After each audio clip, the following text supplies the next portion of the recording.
Good evening. Good evening. How you doing? And welcome to another episode of Life and Basketball. My name is Coach Carvel Bailey, and I am your host. And on this show, what we do is we talk about how the game of basketball as well as life are synergistic and how they have so much in common and play off each other. And what we do on this show here is we bring coaches, former coaches, athletes, former athletes, as well as those individuals that's been instrumental and impactful in the game of basketball to talk about how a little orange ball helped change and in most instances saved somebody's life or their life. And not only did it do that for them, but they use the same concepts, the same principles to be able to now teach the game. So the show is being brought to you by Bless the Ball Skill Development Academy, where we help parents of unrecruited and under-recruited student athletes save money on college by helping them find the right scholarship for them. So we'll get into that a little bit later as well. And the show is also being brought to you by Understanding Life Through the Game of Basketball. The show's birth from this book. Understanding Life Through the Game of Basketball. The show's name is Life and Basketball. But in this book, just like on the show, we talk about how basketball principles can be used to be able to enhance somebody's life, to make them not only a better individual, but just a better overall leader. So I'll drop the link to this book as well as my other book later on in the show. But I'm pleased to have someone special on the show this evening. This gentleman, I've kind of seen along my path into coaching, and I can honestly say that I think we've both built and grown a mutual respect and appreciation for what the other one does, and just built the relationship up to this day. So I definitely take my hat off to this individual, a brilliant basketball mind. He's coached some of the best, like worldwide, nationwide, in this game of basketball. He's seen a lot of different styles, a lot of different players. And frankly, the title of this show is, Turn Up the Heat. And so he understands how to build and rebuild programs. And we're going to get into that a lot tonight. But again, somebody that I admire, a great coach, but an even better human being. You may not know it if you catch him on the sideline because he never smiles on the sideline. But as soon as basketball is as soon as he turns basketball off, he can't stop smiling. He can't stop smiling once he turns basketball off. You hear him in the background, ready to come out. So I want to present to most and introduce to some my buddy, Coach Terry Head. Coach, how you doing tonight? Hey, man? What's up, Coach? How you doing, man? I'm doing amazing, man. Laughing, man. Hey, man, I'm starting paying you to introduce me to the games, man. Make me feel good, hey, man. Everybody say that, but in all honesty, the individuals that I bring on the show, I literally, have a great respect for because they exemplify what the title of the show is, Life and Basketball, as well as, the book, Understanding Life Through the Game of Basketball, and they apply those principles. So, man, I can, most people don't like to brag on themselves, but I like to brag on the people, the guests that I have on because, that's one reason why I'm having them on. So, Coach, for those people that may not necessarily know exactly who Terry Head, Pooh Man, I see you, may not know who Terry Head, the man, is. Before we get into the coach, and we're gonna get into all that, but can you just break down, just give us a brief introduction into who is Terry Head, the man? Before I get into that, man, I always like to start off by thanking God. Absolutely. for this opportunity, man. And I want everyone to know that, especially, man, in my career early on, I wasn't, you get too big for britches. Now I understand, man, all my talents and all my ability, it comes from him. And then I always like to thank my wife because she always allowed me to do this. And we've been together, been through the trenches forever. Mm-hmm. So before I start, I always talk to myself. I always like to thank God. And I thank my wife, then my family, my kids, my son, Levon, my daughter, Terry, and my grandbabies, then my brother, my sister. That's my family. We tight knit. I love them to death. And without them, man, you don't see T-Head, man.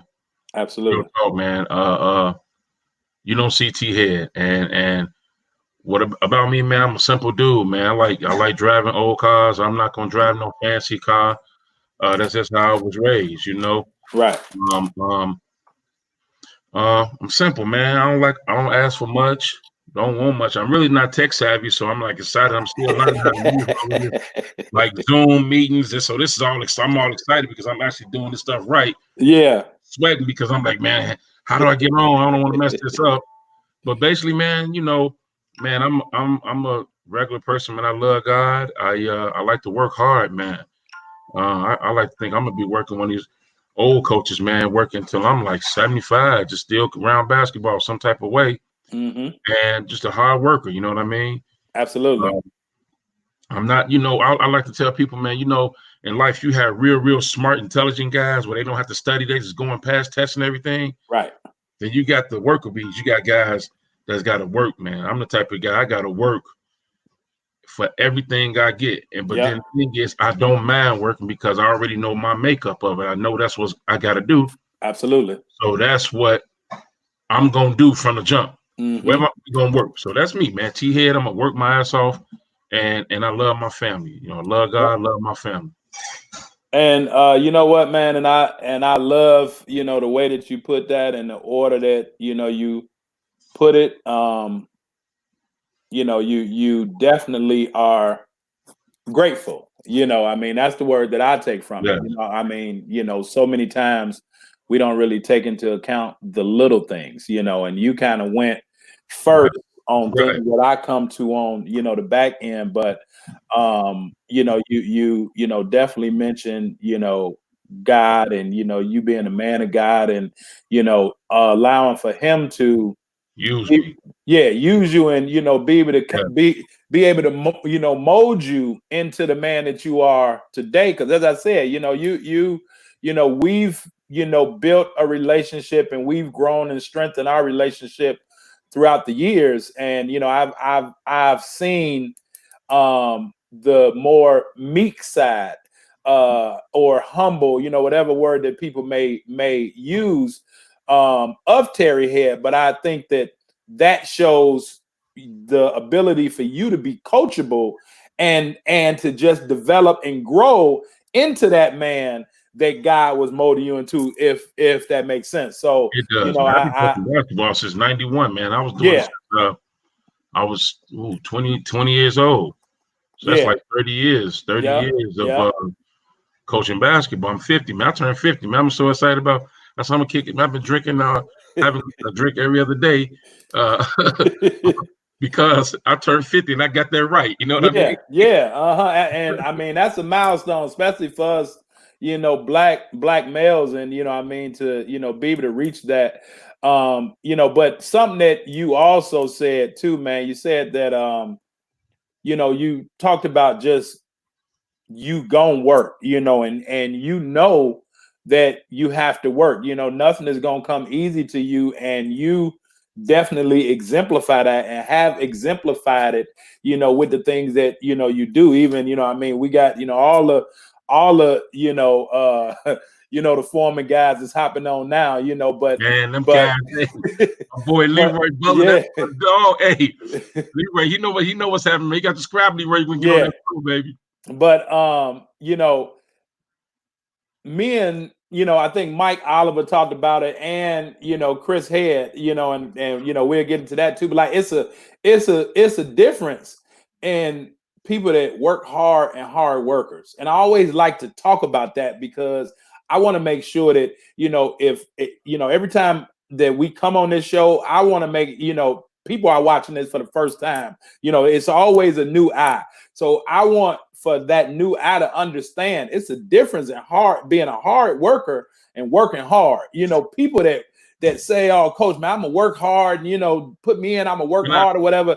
Those are people that only doing that when eyes are on them, as opposed to, as you said, I'm gonna work. Like being a hard worker, and no matter, and we was laughing prior to coming on, if it's that honeydew list, if it's going out, getting things, for your team or for your kids, it's just a certain level and a certain way in which you do things. And so I think that you exemplified that. But can you talk about like, can you just give a little bit more context to what you mean by you gonna work? Okay, I'm gonna give you this example. What I mean by hard work. A lot of people don't know this, man, but it took me like 9 years almost to get my bachelor's degree. And at that time, man, I was supposed to go play ball at Upper Iowa. Okay. And my wife, we was talking about this last night, man, just over a glass of wine. I was sitting on her porch. I'm a senior in high school. All my friends going away to school. And I'm like, I'm gonna stay here with my girl. I'm a man. I gotta take care of my baby, and I gotta take care of my girl. And so my thing was, man, I was going to school part-time. Then I started coaching at Frederick Douglass Grammar School. So I was coaching basketball, going to school full-time, working at UPS because I got to take care of my family. Absolutely. But I still got this passion, you know what I mean? Yeah. And I'll never forget. So I'm working like 3 jobs. So I'm doing the recycling over at Wright College when I was going there. Okay. So I'm working 3 jobs, going to school and coaching ball. And to me, I didn't care. I said, man, I could sleep later, but I know I got to get up. I got to make some money to take care of my girl and my baby, my wife and my baby. Yeah. This is my passion to coach basketball. If I want to do this, I got to do it. Absolutely. So that right there is an example, man. If you want something in life, you just got to go out here and work for it. Nobody's going to give you a damn thing. Yeah. I don't care who you think you're. And if they do give it to you, you better run. There's something wrong with it. It's not right. You know I love that. Yeah. Yeah. And that's how I look at, basketball. I looked at it like, man, I'm going to use this ball, but I'm using common sense too. You know what I mean? Absolutely. And my common sense was, man, making sure I got a roof over my head, food in the refrigerator for my kids, and make sure my wife is happy that she won't leave me so I can coach this basketball. You know what I mean? Absolutely. And that's real talk. That's but you're not working, man. You're not gonna get nothing, man. Real talk. Yeah, you're not gonna get it. So like, let's go back. Let's start from the foundation so that people really, really understand who Terry Head is and why he's the way that he is. Growing up, in the city of Chicago, and you were blessed to, really experience both sides. Exactly. But growing up in the city of Chicago, can you talk about how that molded and developed you into the man that we see now? Okay. Growing up, a lot of people don't know this, but I'm gonna put a secret out. Well, my boy Ricky Moore know this, but and everybody know, right? Well, Henry Cotton know too. He ain't my boy. So all my family, all my relatives, my relatives, all my cousins and all my family all live on the west side. Yep. My mom moved out there on the south side. Okay. And I was I'm living with my mom. So we actually from the south side moved from the south side to the west side when I was in 6th grade. Okay. And like we was talking earlier, like living on the south side is totally different than being out west. Absolutely. You know what I mean? It's 2 different worlds. Mm-hmm. One of my coworkers at the school, we was talking. He's like, man, it's like Chicago. It's like West Side, Illinois. Mm-hmm. Because the West Side to me is a whole different ballgame. World. Yeah. And the South Side, man, I love out South, but they just don't have that grit and grind like out West. You understand what I'm saying? So by me, constantly being around my grandparents and my cousin, everybody, I'm always on the West Side. Yeah. We finally moved out West. Man, I just felt like I gravitated to the West Side. Yeah. You know what I mean? Yeah. where I learned to love that ball though. I love to learn that ball out south. Yeah. That's why Okay. we was at that Southside Wild on 71st and Constance. Yeah. And I love, that's why I learned to love ball at. Yeah. But you put the love of basketball from the South Side, you put that grit and grind, Mm. on the West Side, because you got to play, and you picking up a 21, you got to play hard. People fighting and bump you in the 21. Yeah. And that's where I look. So I get a mix of it, but I gravitated to that West Side. So that's where my family was at, and then real talk. I ain't gonna lie, man. I met my girl over there too, man. I said, man, Yeah. I met the pretty girl over there. I'm staying in the West. Hey, I mean, as you said, man, happy wife, happy life. So, Yeah, I mean, where you met her is, always definitely has a special place for you. You know what where I'm you gonna saying? gravitate to, Yeah, right? yeah. But You real know talk, that. man. I always rep West Side. You always hit me West Side, all that Yeah, because, man, I just love people. As they not arrogant, man. You know what I mean? West Side folks, they real people. You know what I mean? yeah, yeah, They gonna let you know exactly how they feel. And ain't no yeah, coding it. Ain't no, yeah, it's all straightforward. And that's what I yeah. love about that, man. Don't no BS. Hey, we gonna get down. This how we doing it. If you Hmm. don't like it, hey, you can go. Absolutely, That's how it is. absolutely. And I mean, just they're just genuine. You know what I'm saying? Yeah, Like yeah. it's genuine. We was on a family Zoom, the other day, actually Sunday, with my cousin, and he still out west, and we on the Zoom, and first time that we had talked to him in a while and seen him in a while, and a straight shooter. You know what I'm saying? There's a couple times that I had to back up from the camera laughing, because I'm like, Hey, he's always been that way. You know what I'm yeah. saying? Ain't holding no punches, just My straight that's shooter. how my cousin Michelle is, man. She don't play no games with you. Yeah, She straight Western House, West Side, Douglas, yeah. Lakes. But my grandma was like that, man. I never Hmm. forget. I'm sitting on the porch. My grandma, they from Mississippi, down Okay. south. My grandma. So I didn't know this. So my grandma, I'm on the porch, and our west, we right by Oak Park. Yeah. So my friend, one of my best friends, OJ, walk up with his girl. He got a white girl, and the girls come on the porch. And my grandma gonna say, "Get them white heifers off my porch." I said, "My dear, what you do? I don't want them heifers on my porch. Terry, get your ass in the house. You ain't get them." And I said, "Man." So later on, I found out, man. My aunt told me, man, white girls used to pull my grandma hair out. So Mm. she was straight. She was Yeah. straight, not It playing with was you. You know what I purple. mean? Yeah. Yeah. It was Yeah. perfect. So I was like, okay. Now I told my boy, man, don't bring them girls over here. Don't bring Yeah. girl over here no more, man. Yeah.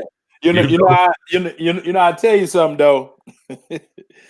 Don't go to the west side talking about no 21. No, man, he played 32, man. Ain't no 20. Because you ain't shooting no free throws. No, You no, ain't shooting no free throws, man. yeah, You played don't go to 32. the west side talking about no No, 21. They're no. gonna say, "What, man? If you don't get Or out of here with varsity. They say outside they call it varsity. What the varsity," yeah, yeah. See, yeah, I knew both, you know what I yeah, mean? yep. And so now let's get into it. So you move to the west side, and so you wind up going to Weber High School before you went on to college. Tell us about life at Weber. And I don't even know if a lot of people know, Oh that man. that's where I you played went. with But Tyrone Tate. I'm gonna tell you something, man. I love Weber High School, man. It was a man, my old high school coach, man. I tell people all the time I couldn't stand him. But at the same time, I love him. You know yeah, what I mean? yeah, Coach Bonk was he was good to me, and he was a disciplinarian. You know what I mean? yeah. Weber High School. I'm not gonna lie though, I wanted to transfer so many times. Like every year, I wanted to try to go to. I was trying to go to Western House with my cousins or Mm-hmm. all my friends at Taft and all the guys at Foreman. Mm-hmm. And I had friends everywhere, so I was like, man, I want to go with them guys. I'm tired of this all boys school, Right. but my mama, man, being my mom who she is, Yeah, she ain't going nowhere, boy. You yeah, right there. That's best for you. I'm like, man, mom, you don't understand. It's tough. yeah. You have to argue with. I was born and raised Baptist. I'm trying to Right. explain what my pastor taught me, Mm-hmm. and then the priest telling me one thing. You know what I mean? Absolutely. Yeah, I never forget Father Phillips, man, had me standing up, man. That's not the right way. Well, Father Phillips, this is not how I talk. I'm Baptist. We read the Bible this way. Mm-hmm. It was like, a lot of people. don't know, that's a big culture shock for kids coming from a city school. Yeah, I'm absolutely. coming from a public school, Yeah, going to yeah, that Catholic school. yeah, But yeah. when I got that mess from friends, man, and I like today, I love them guys to this day. You know what I mean? Mm-hmm, And mm-hmm. that played a part of what it did was it gave me some discipline. Yeah, I love it. You I know, love it. it gave me Yeah, some discipline. You know, yeah, and I everything I hate I'm admitted, man. Sometimes I listen to myself and I'm talking to my team and I sound like my old high school coach. I'm like, man, yeah. that dude ruined my life. You know what I mean? But it Hey, helped me but for a long buddy, time. Man, I call, Tommy White was my coach from De La Salle. yeah, Joe Kessler from Joe Kessler from Deerfield, yeah. Alvin Kalanka, even Mike Bailey. I know all them guys. Yeah, Mm, that's where I'm gonna tell you something, man. That's where I got my start in basketball too. We could talk about that, man. yeah, yeah. I didn't get a chance in the CPS, so that's why I get my start back in the Catholic League. Mm-hmm, mm-hmm. And I So, think you know what? Like, for the people that don't really understand the Catholic League and the talent, let me just say it like it is. The talent in the Catholic League, and I mean, they got some of the hottest rivals also, and at man, times some of them dude, rivals can be bitter, but dude, can you I'm talk talking, about, man. Oh, playing in the Catholic League? like you go play at St. Pat's and Weber, Yeah, man. That's a St. Pat's and DePaul Prep now, Gordon Tech. yep, You yep, go play, man. Real talk. You go play Brother Rice. yep. Uh, uh, and then you go watch a game. You go watch St. Pat's versus Notre Dame. Go watch that Mm-hmm. game, man. It's Yep, crazy in there, yeah, man. yeah. And I never forget, like Weber and Gordon, we'll probably both have a bad season, but that game gonna be, just packed because of the priests will share the same priesthood. Okay. Like the Catholic League, man, I'm telling you, anybody can be beat any night. Mm. You know, You got and Providence over there too, don't you? pardon me, You got Providence over there, right? Providence, not St. Mel, Providence Yeah, Catholic. right. Providence Catholic, right? Yeah, Providence Yeah. Catholic. Um, but I'm gonna tell you, man, that Catholic League was something. You had to lace your shoes up and tie them up to play, man. You want to get out in that league. You wasn't getting it wasn't no easy buckets. Yeah, yeah. Now, so after your playing days, let's get into Terry Head, the coach. So you're over at Frederick Douglass. You're working 3 jobs. You're going to school, but you coaching. Like, when did you really know? Once you was at Frederick Douglass, that this is what you wanted to do for the rest of your life? You won't believe it or not. I knew I wanted to be a basketball coach. I know I wanted to be a basketball coach when I was in 8th grade. Mm-hmm. And when I was in high school, I knew I wanted to be a basketball coach. So when I was like on varsity, I'd be sitting next to Coach Bond. Okay. He'll call out a play and I'll be calling it out. Mm-hmm. You know what I mean? And then I said, man, why he didn't go through the double? He like, damn, T, you see that? I said, yeah. Mm. So I was like a junior senior. I'm like, man, I see, coach, you see, man, he won't go through the double. Then he'll sub me in. I'll do the same thing. He messed up open. I'm like, Yeah. you just said. I said, man, coach, my fault. but real talk, man, I just knew it, man. I would always, when I was in 8th grade, I had 6th and 7th graders like had them in the gym just doing stuff so I can, Yeah. just teach kids. I Yeah. promise you I was doing it, Yeah. but didn't know what I was doing. Didn't have Yeah. an idea, but I always had that love to coach. Mm-hmm. And so I'm when I was at Douglas, I went and asked my old high school, my old teacher, my old coach left, Mr. Kulak. Bobby Grant to tell you about Kulak. Kulak was the old dude with glasses. He was teaching us how to shoot all the time. Okay. Go back to Douglas, man, and I got a team. I'm like, oh man, I don't know what I'm doing. Right. You understand what I'm saying? Right. I didn't have an idea. All I know, we was gonna play man. Mm-hmm. You know what I'm saying? And I was teaching what I knew. Right. You know what I'm saying? I taught what I knew. Then I played some zone. Mm-hmm. And I would always tell them I don't want to be just like Weber because I'm thinking I'm doing stuff. I don't want to be just all like Weber. We're gonna play some zone. We're gonna play some zone 2-3 pressing. We pressing a lot. Right. So that's what I love to do. Mm. And Man, it was fun. We had some. The best player I had out of Douglas, man, when I was coaching there was Chauncey Jones.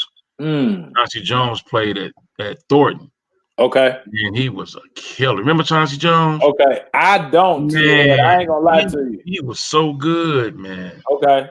Yeah, he played with them boys at Thornton, man. Okay. And but truth be told, that's why I started at, man, coaching Mm. at Frederick Douglass Grammar School ball. Okay. And man, we had a good team. You know, we was always winners. I like the press, man. We was beating everybody on the west side. Right. We was going, you know, the big thing to us was this like the biggest thing in my life. I'm thinking I'm winning St. Joe's tournament, I'm winning the Weber tournament, I'm winning the DePaul Gordon Tech tournaments, Yeah. the Fenwick tournaments. I got my kids playing 70 games, you know, Yeah. Yeah. and Yeah. we just stayed in the gym, man, you know. So that Mm-hmm. was it, man. Okay, yeah, yeah, I love that, man. And people be like 70 games, but you just had them rolling. And grammar Whatever school, man, was we open. would leave. We would have a we have a game at 9 on a Saturday, man. You'll have a game at 9, 12, uh, uh, uh, 3 and 4, and you have to go back at 7. And I'm like, man, and I had this old man, I never forget this old man and Mr. Key, Doug Key and Alan Brown. They was with me, and old man Brown, man. Oh man, I don't know if Chris told you about Alan Brown, man. Alan Brown was like the heart of the West Side, man. He was like driving us around all these tournaments and everything.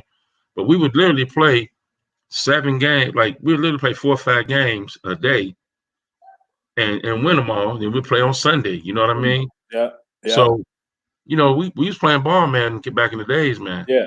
And to stay out of trouble. Oh yeah. Gave, Oh definitely yeah. definitely gave you something to do. Oh yeah. That's when I first learned about all my social working skills, you know.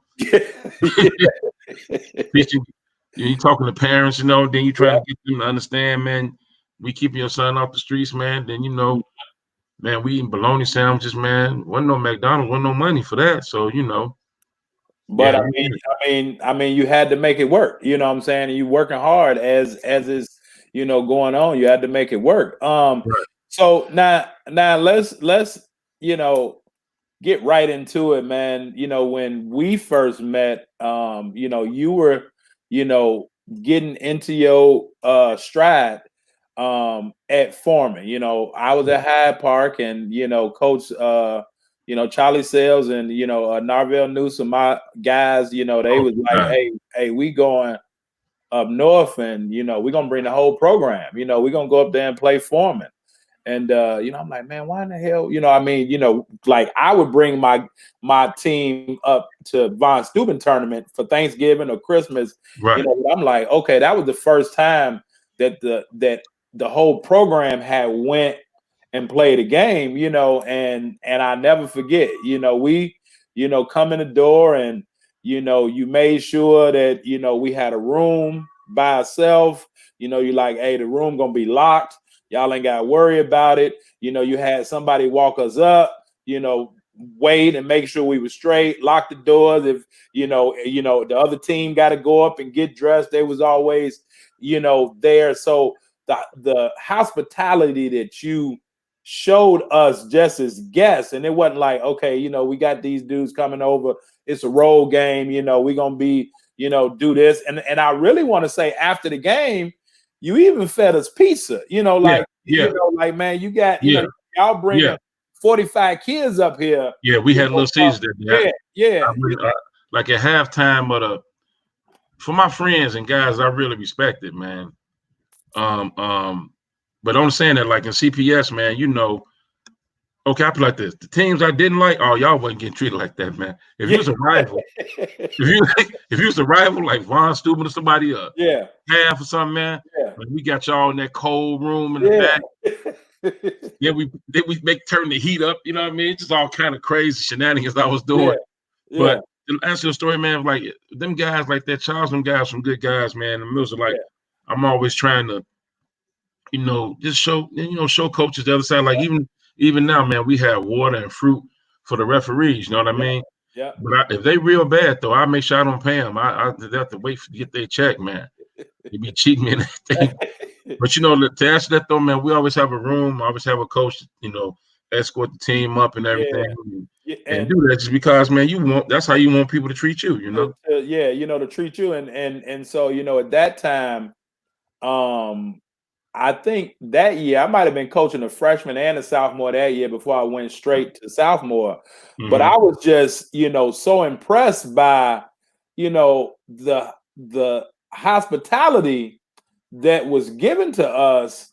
And it made me realize real quick, you know, the nature of relationships and positive relationships, and why the head coach Sales and Newsom wanted to bring everybody up just to kind of see a different way of life. We were, I think at that point, I think that might have been like maybe like Stefan Hannon and them, I think maybe junior or senior year. So we were coming up, y'all was coming up, you had Right. Jamil Harris and Donald Woo. Brown and all of them dudes, and actually I think Jamil was a sophomore at that point. And so but just on all three levels, and they play hard. So that was my first introduction to you. So when we talk about form and basketball, and there's Jamil say, play hard, play together. I mean, that's y'all motto.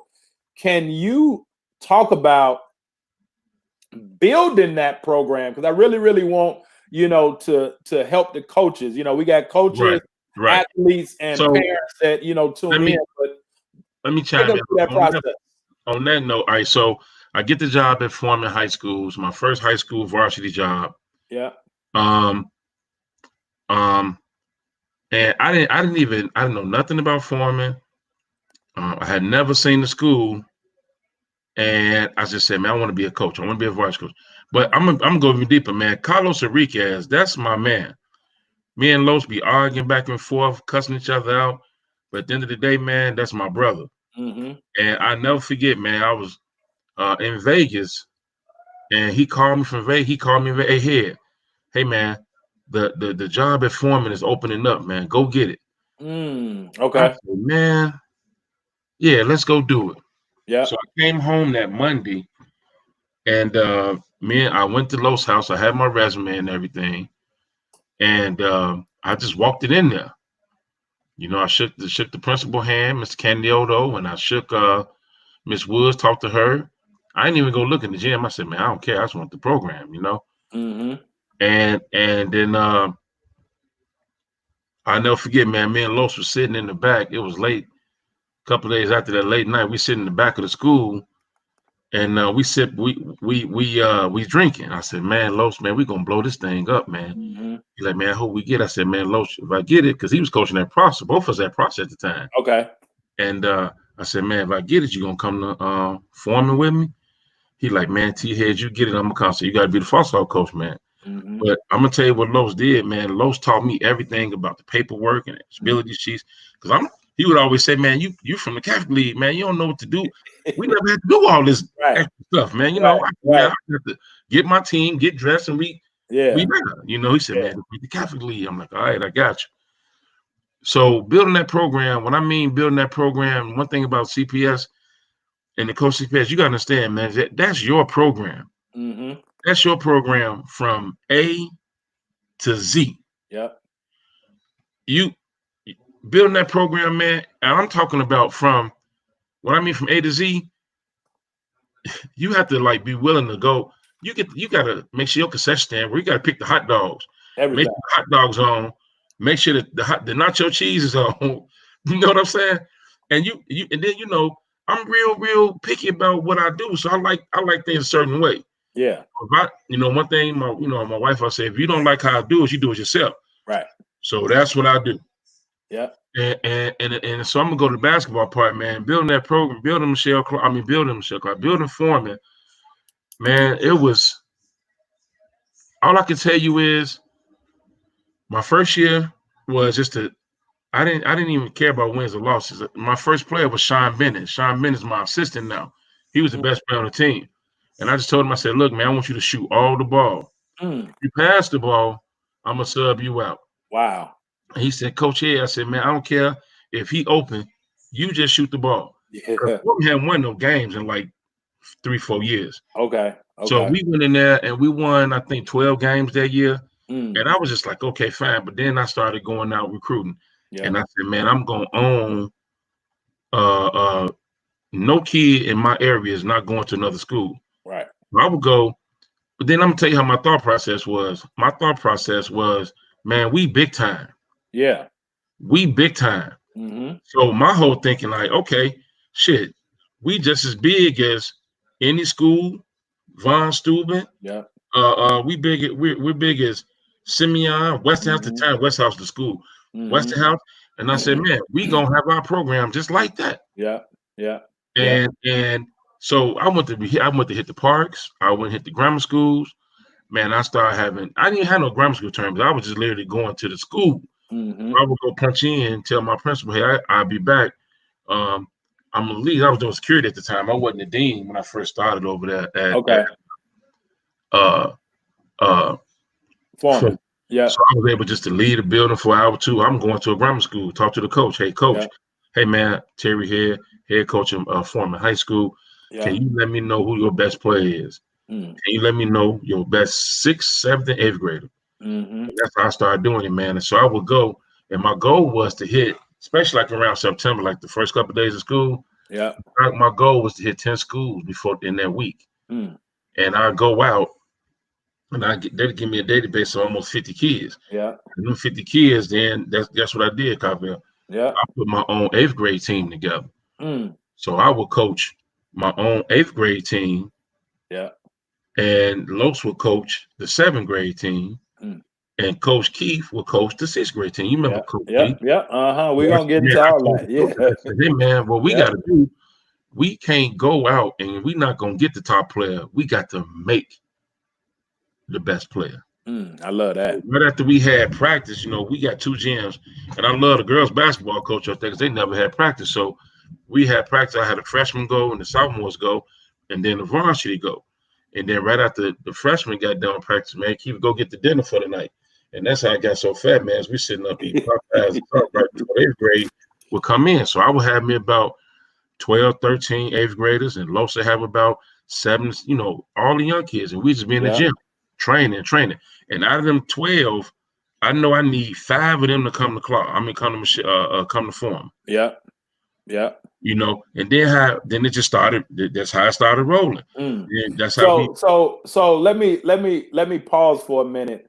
To the coaches just watching and talking about building and developing a program. What I'm hearing is going back to what you said at the start of the show. Terry Head is gonna work. And Right. so you had to get up. You had to get up out your seat. It's different now.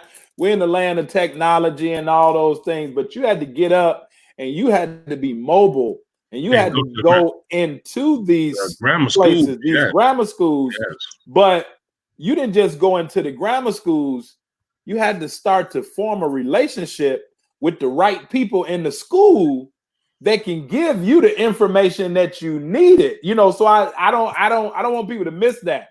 Like, right. not only did you have to get up and go, but now when you got up and got there, you had to then form that relationship so that now they can, give you what you was looking for. Right. If it's the best kid, But see the that's best I'm gonna 6th, tell you 7th, this. and 8th grade. I would go and I would say, man, I'm not gonna go grad number 1 and number 2. Mm-hmm. Give me 4 and 5. Right. I Yeah. would talk to 1 and 2. Right. You know what I mean? I wasn't scared of nothing. I wasn't scared of nobody. Yeah. You gotta understand our south, all high schools, man, especially but out west, all the Catholic schools are recruiting. Right. But Right. I'm gonna be honest with you, a lot of west side schools don't work like that. Right. You know Right. what I'm saying? Right. The west side schools but them north side schools, only one was working like that was Vaughn and Foreman. Yeah. Yeah. So I was like, I ain't got to worry about it. And then I just had to kill my land. Yeah. I had about 6 grammar schools in my area. I'm like, man, I got to make sure I that love how you said that. Yeah. if I don't get that number 1, I gotta have that number 2, number 3, and them other kids. Yeah. And then everybody don't. My biggest thing was making sure we had 20 freshmen coming through that door. Yeah. Yeah. I said, and this is my first year at Foreman. I said, I need And Los and Keith at 20. I said, man, we need 20. Yeah. I said, we got to have 2 play varsity. I need 7 to 8 on face off, and then we need 12 on the freshman. And that's when I told Keith, I said, Keith, you got to coach them hard. Mm-hmm. You're not going to have the best time. You got to coach them hard. Mm-hmm. And the rule in our program, lower levels, they can't play no zone. They can't even press. Mm. So the freshmen, you can't even press. Right. You So just that straight half court man to man.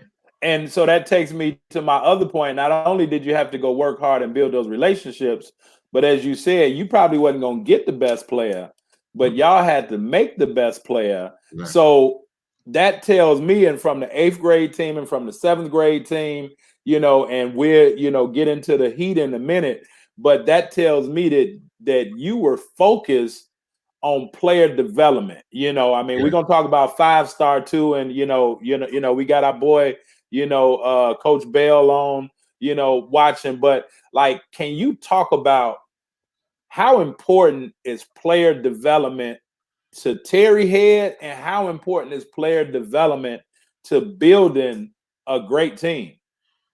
So, hey, Coach Bailey, I'm not trying to build a great team. I'm always trying to build a great program. Okay, So I love that. Yeah, we want to have a program. We don't want to have a team. Yeah, because every year you're on your team, you got to rebuild a team. Yeah, I love that. The program, you're gonna bring them up.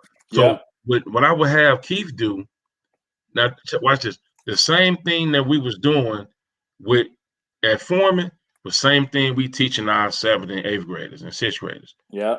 So you understand something. So we had them practicing 3 days a week, Tuesday, Wednesday, Thursday.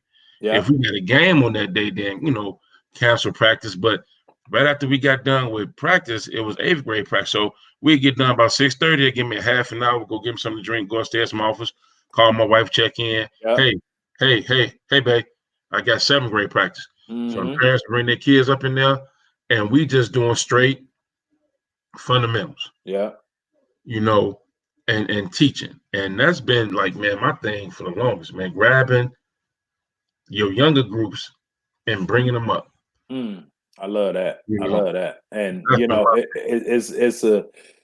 it's a distinct difference in building a team and building a program, because as you said, now you starting from scratch every year. Yeah. But when you building a program, you kind of got a blueprint, and building that program, I'm pretty sure it didn't start at Foreman. You enhanced it at Foreman, but some of the same things, skill development, whatever that you was doing at Prosser or Frederick Douglass, and even I'm pretty sure now it's a little bit more polished, and we're gonna get into that because you've shown that now at a whole new school, you've been able to take that same blueprint and lay it over no matter where you at, and get some numbers. And you get the same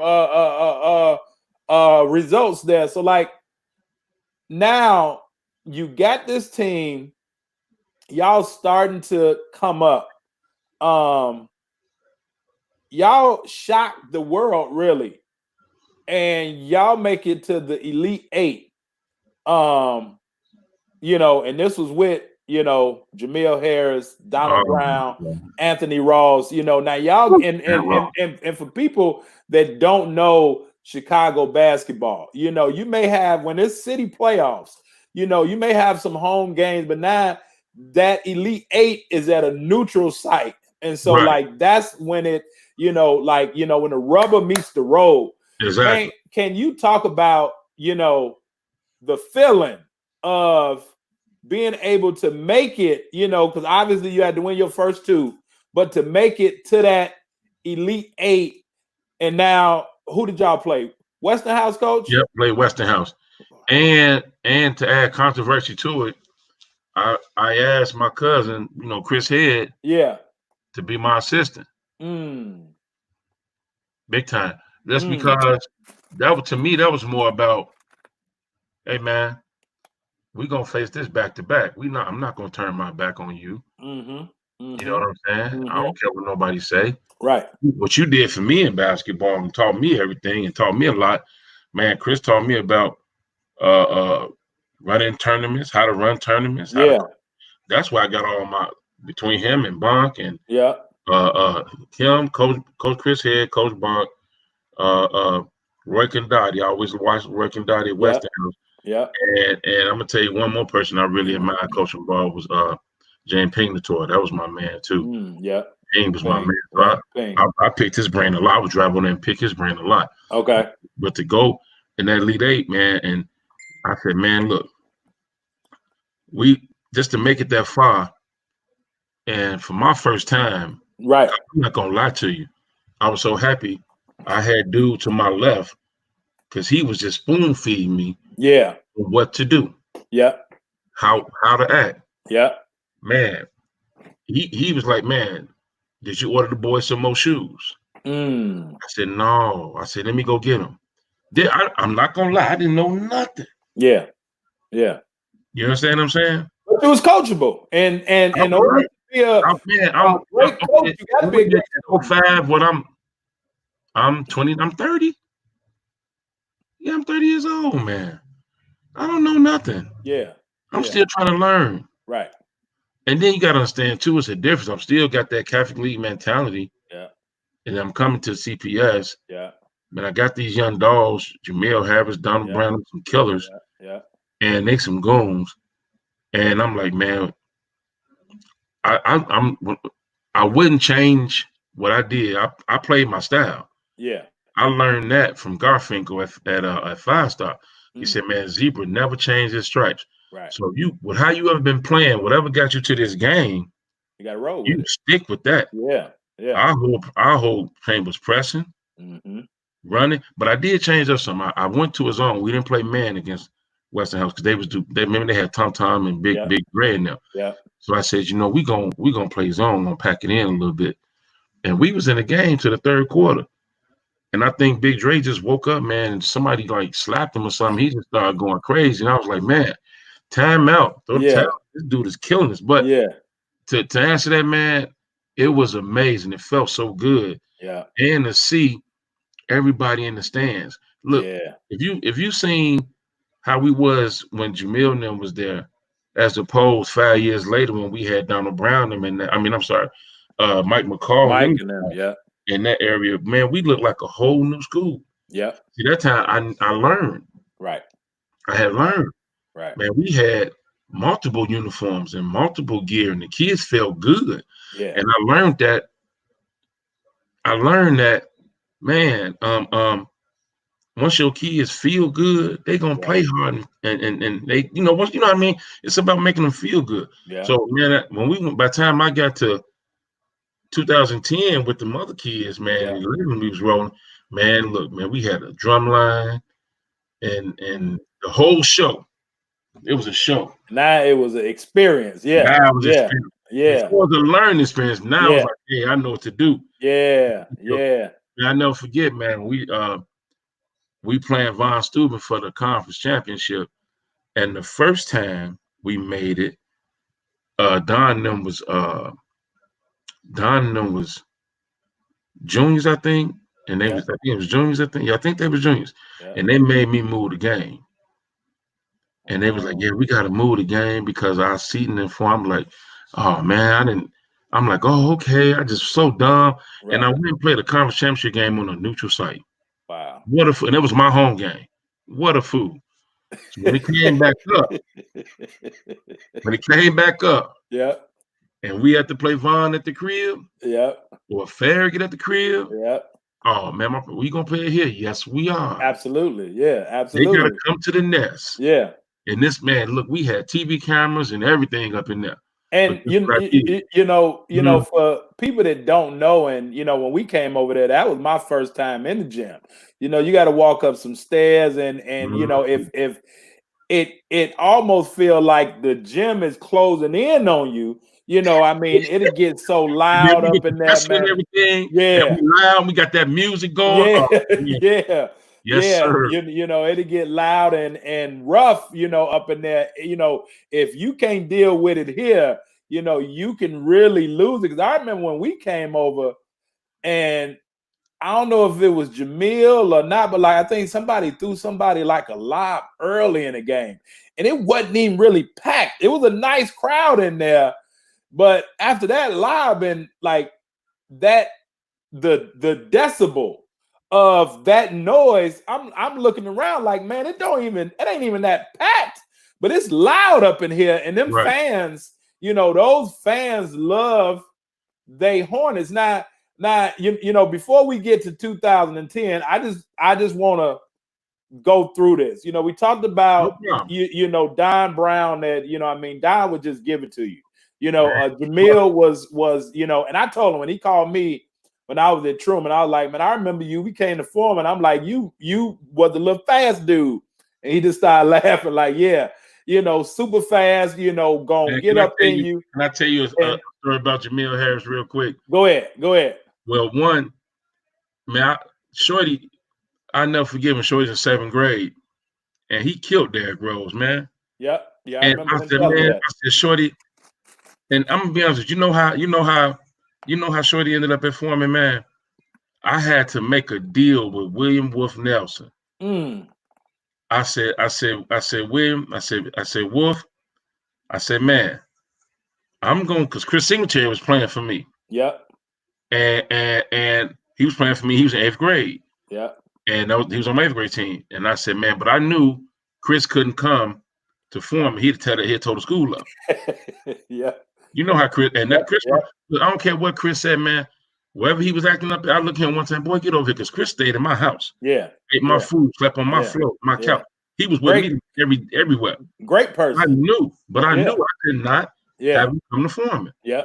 Because I want to keep my job. Yeah. I told Wolf, I say, Wolf, I'm going to send you Chris. Because I knew Chris, that's the only coach. He couldn't play for Westhouse. Yeah. He couldn't play for Marshall. And them only 2 schools that I would send him to on the west side. And I said, man, I'm going to send him to Fed because Wolf got that demeanor. Yeah.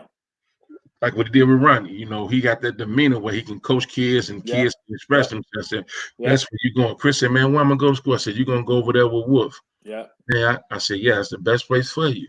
I said, you're going to play AAU with me, but you're going to stay. You're going to play Wolf, and I still got you. It was my boy. I love him. And I said, Wolf, if you do this, you make this deal, you can't touch Jamil, because I know Jamil was over there right in his neighborhood. Absolutely. Yeah. You know what I'm saying? Yeah. I forget what school. He went to school over there by the park. I forgot, I think. But I told him, I said, man. And so we was touting, and what I never forget, man, I go, Wolf, Ferg was playing at Proviso West, and I seen Jamil with them. And I called Keith, man, where's Shorty at? Keith get the hum. I said, Keith, didn't I tell you to keep up with Shorty, man? Because I knew we had to have a point guard. Yeah. Yeah. With Donald Brown. I knew I get no point guard with Chris Singletary. I said, I got to have a point guard with Don and them. Yeah. Going into their junior year. Yeah. You see what I'm saying? Yeah. I think it was sophomore. I can't remember. So, man, make a long story short, man, I seen Wolf. I called Shorty. I said, Shorty, what you up here? Oh, Wolf just called. I said, come on, you going with me. I'm going to stay at the game. I said, man, you stay at the game. After the game, you going with me. Man, I took Shorty, man. I had Shorty in my car. I said, Shorty, you coming for me. I don't know, T here. I said, man, Shorty, don't start this craziness with me. You not coming up here with me, man. And I took that boy out for some pizza. Had his auntie over there, man. We got that done. And I said, Shorty, you gonna start varsity. Man, you lying. I said, Shorty, you putting the ball, man, he gonna run my show. Now, this thing here, this is the funniest thing. We playing St. Pat's in the regional championship. At Jim Pat, Coach Bailey. I draw the play up for Donald Brown to come off the double screen. Yeah. Man, he wasn't open. You know who took that shot, right? Oh, yeah. If Shorty got the ball in his hand and it's open, Shorty took that shot, man. The ball bounced in, bounced around, and fell off. We lost the game. Man, he was in there crying. Dom's mad. Even my brother, you know my brother, man. He said, why Shorty take? I said, man, look. I looked at Shorty. I said, Shorty, man, you had the nuts to take that shot. I'm proud of you, kid. Yeah. Don't worry about it. We're going to win some games. Yeah. And I'm like, you're not supposed to take that shot. I said, DB, if you're the man who you're supposed to be, you're supposed to make sure you get open. Yeah. So that boy, because he was going to give you the ball. Shorty wasn't no ball. Yeah. Yeah. But that's my story about Shorty. And ever since then, man, he had my ball for 4 years. Yeah. Yeah. Yeah. And, we talk all the time, man, with, he told me the stories about, Derrick Rose and, as younger and, even, Pat Beverly, you know what I'm saying? That whole, Nope. deal. So, And so, we can talk about so, that Beverly story, yeah. man. But I'm gonna tell you right now, I did it. It's true. I picked Shorty over Pat Bell. And Pat, Yeah. man, I seen Pat Bell was mad at me for years. Man, I never forget we was at Whitney Young and Pat Bev and Marshall just got done playing. We was upstairs changing. Shorty, Pat Bev, T-Head, where you at? Yeah, you the same MF cussing. You the same motherfucker that set me up for that short. Yeah. This bomb ass. Man, I said, Shorty, man, come on, man, let's go. Cause man, with me, I'm loyal. Yeah. I'm gonna choose my Yeah. kids Yeah. over everybody. Yeah. I Yeah. don't care. Maybe I'm Yeah. wrong. Maybe Right. that's why I probably don't have like the state championships and all Right. that stuff. I play my seniors. Right. My assistant coach told me this. She said, "Man, you played that dude too much." Yeah. But I'm like, man, if you commit to playing for Terry Head or playing at Clark or playing at Foreman for me, man, I feel like I owe you. Mm-hmm. Mm-hmm. You know, Absolutely. I owe you. I Yeah. got to give you my best, and I got to give you Yeah. every opportunity for you to get out there and do your thing. Yeah. Because Yeah. you play, see, you said program. You played for Yeah. this program Yeah. for 4 years. Yeah. Yeah. Yeah. And And Shorty had my ball. Shorty had my ball the day he walked that Foreman to the day he walked up out of there. yeah. Yeah. Yeah. And you already know how I feel about him. Business partner, with me, we've been going strong, man, in these schools and, but just, you know, to be able to guide a dude, help a dude, and this is why I say, and you talked about it, with Chris, like it takes a special person to not hold on to a kid because they got a better opportunity. And you knew that Chris would have Yeah, a better opportunity yeah. with Wolf than with you, and so, when we get to talking about everybody, want to go Division I and this or that, Jamil went from a Division I junior college and played for me at a D3 junior college and was still Right. an All-American, still And got still went to play D1. yeah, still went to go Still play played D1. graduated, had his school play, paid for. So, that's why I don't, all that nonsense. I don't care about none of that, No, man. it don't mean That don't mean nothing, man. nothing, because I'm if not you gonna lie good, to they you. gonna find you. I'm not gonna lie. I love sending kids D1. Yeah, Now I'm a realist, man. I'm not gonna send no kid somewhere and knowing he not gonna get no minutes or he get on ain't the gonna play. floor Yeah, or he. So why we gonna do that? Let's go somewhere where you can get a chance to play and have a career, yeah, yeah, and enjoy college. That's what it's about. I didn't get a yeah, chance to do that. yeah, You know what I mean? I stayed at the crib. I yeah, didn't get a chance to play like I wanted to. yeah, That's my passion. yeah. Oh man, get kids in college. That's the thing. Absolutely. So, but now, we talked about, your backcourt. But I think what people will sleep on was your front court. You had a dude that he was damn near the heart and soul of my team, and we're gonna get into it. What I actually told Jamil on Sunday. We was talking, and I said, man, quiet as kept. I think I've had more Terry Head kids than anybody as a college head coach, Was they ready and for you and though? and oh yeah, they was ready, but again with those relationships, because at that time you and I may have not had the best relationship because we didn't really know one another We know at each other. that point. But if it was, and I mean Los, I love him to death. Keith, I love him to death. Big Randy, love him to death. Like Right. those guys that you built relationships with, knew our job is still to help these young men grow to become better, Exactly. and again understanding putting them in the right position okay, if you and I always got it, man. If they play for Terry, they can play for you because they've been chewed out. They done all this. But I They want gonna to get it. talk about Ant Ross, and I want to talk about I can't think of his name. What was the high jumper? What and I ain't talking about Willie with Shorty and them. You talking about Kenneth Trotter. Oh my God. Now, now Trotter was supposed Hey, to come. Trotter was supposed to come play for me. Jamil called me and said, "Coach, I got one for you." And I was like, "Who?" He was remember dude on our team that was jumping out the gym. And I'm like, "Yeah." And you and call him and King Trotter. and me and Trotter built up a great relationship. It was in the middle of the semester.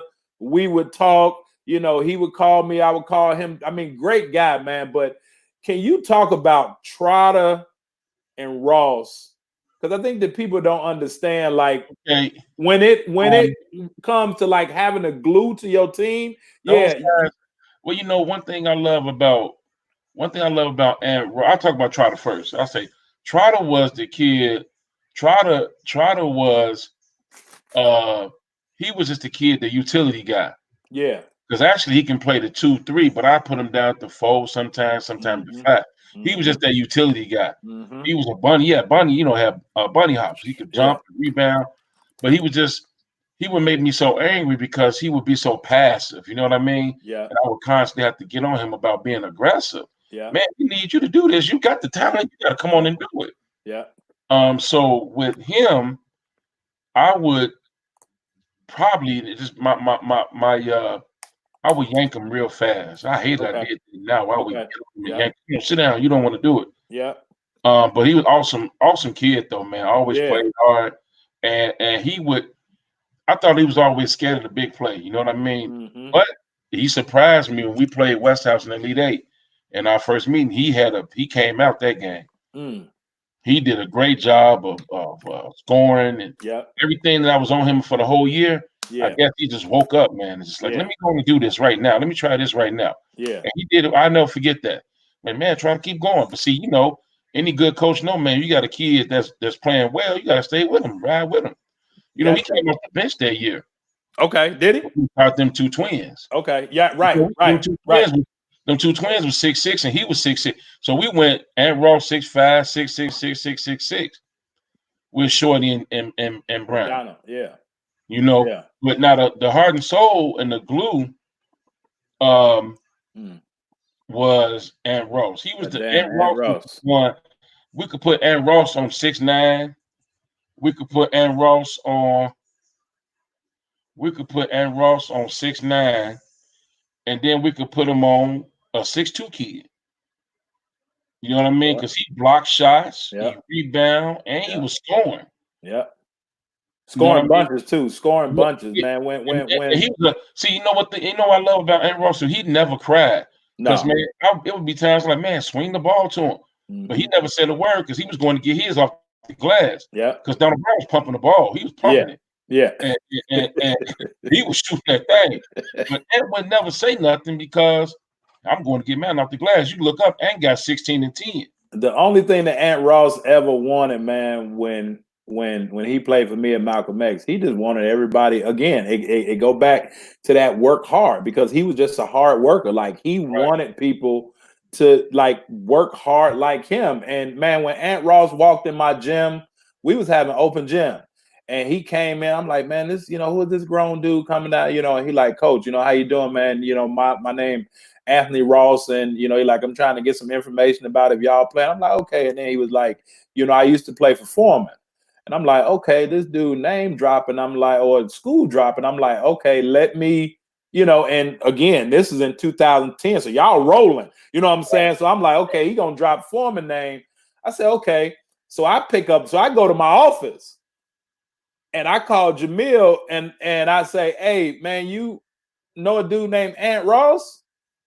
And Jamil said, Coach, don't let that dude leave your gym. And I was like, he already gone. He was like, Joe, he was like, you better go find him. He was like, that dude is what you need. And that dude is if that dude. Ant Ross back don't get hurt going into that regional, Final Four against Highland, man. We beat them, go to the championship, and win a national championship. Because I mean, that dude was just that tough, man. And I mean, as you say, like steady. You know, he's not gonna whine to the ref, not gonna complain. Not gonna say nothing, He man. gonna just What he gonna do? What he gonna do? He gonna like I never forget. I took the kid to 5-star, and you know he's undersized. Yeah. But they was like, and I had a rule. I said, man, I never all the years of me going to 5-star, I never take my own kids. Okay.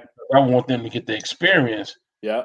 Of playing for another coach and getting the whole 5-star thing. But see, man, this one particular year, Ant was still on the board. And I looked, I said, man, these boys don't even know shit. They leaving Ant on the board. I said, man, I'm going to take them. Fuck. Yeah. Yeah. And I got Ant. I said, give me Ant Ross. And the coach looked at me, who is that? I said, don't worry about it. I had Ant Ross and Danny Green on my team at that time, and the boy Walton from Ohio. Okay. Man, shit, man. Ant was tearing they butt up at camp. Tip dunking. Man, you know, because he was a slasher, you know what I mean? Right. Man, he was like he was like a little mini Ronnie Fields. Yeah. Him and Ronnie had a similar game, didn't they? Yep. I coming out of 8th grade, he played at Howell. Did he? And okay. Out of 8th grade, man, everybody wanted that cat. And I went to his house and I said, look, told his grandma, if you give me this boy, I'm gonna make sure he graduate high school. I'm gonna make sure he go to college. Yeah. And don't let him. First one to commit to form. He was the first one to commit to form. Then I went and got Donald Brown. Then I went and got the rest of them. Yeah, and don't let him hit that jump shot, because then he off and rolling. That baseline jump shot. He hit that baseline jump shot. Then he gonna get you a board, a block. Yep. Right. Then after the block, then he gonna come down, world spin, get another layup. You look up at halftime, dude got 14, 16. Yeah. 30. Yep. He could play, man. Yep. Sneak up and dunk on somebody, the whole nine. So now let's fast forward, So now 2010 come around. Really it was about 2008 when climbing back up that ladder. Right. You had a team that literally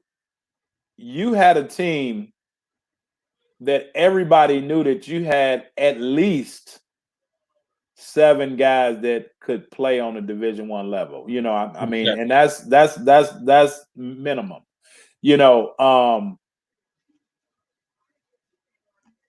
And when I first saw y'all, it was actually in the Proviso West tournament. And y'all was there, and I think that year, I think Ashanti might have been Ashanti's senior year, because he a year older than him, right? No, he a year under them. Ashanti under them. Okay. Ashanti, they came out in 10. He came out in 11. 11. Okay. So let's take it back. So I come in with Big Randy. He had me. So we come up to Foreman, one day, and guys just in their plan. He like, hey, I want to, let you meet Terry and see, what I'm saying, some of the guys just play. And it was just open gym, and so it was a lot of people in there. And that's when I really started to pay attention to what was going on, because even in open gym, right, you wasn't coaching them, but you would make sure that you took teachable moments and you would stop the whole open gym, and make it a teachable moment, even if it was a guy that, because you used to have some guys up there that wasn't even in high school or whatever, like just coming to play, and you would kind of stop them and, like correct them. Yeah. In the off season, man, I'm gonna give you some sauce, some secret sauce. In the off season, I love to have other guys from other schools or older guys come in the gym and play with us.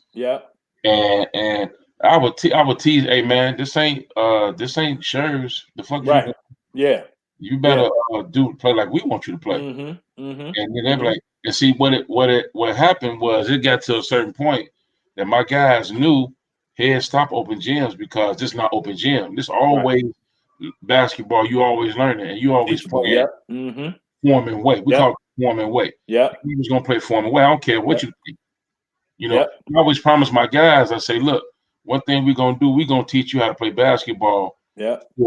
for you to be successful at the next level. Yep. My goal is for you to walk on the court, walk on that floor, and all the freshmen, you're gonna know more basketball than them, and Yeah, that'll and give you an everybody. opportunity to Yep. play ahead of them.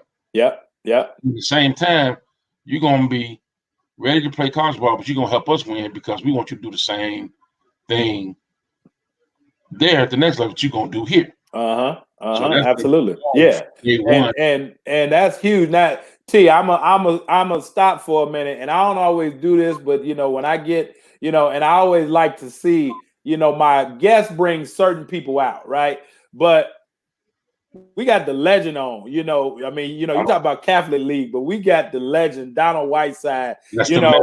and I'm gonna get Don on the show. We already kind of talked about it, but like I just want to pay homage for those that don't know, man. Donald Whiteside, like, real deal, the real He the was a real freshman. deal. When I was a freshman, he was a senior, Okay.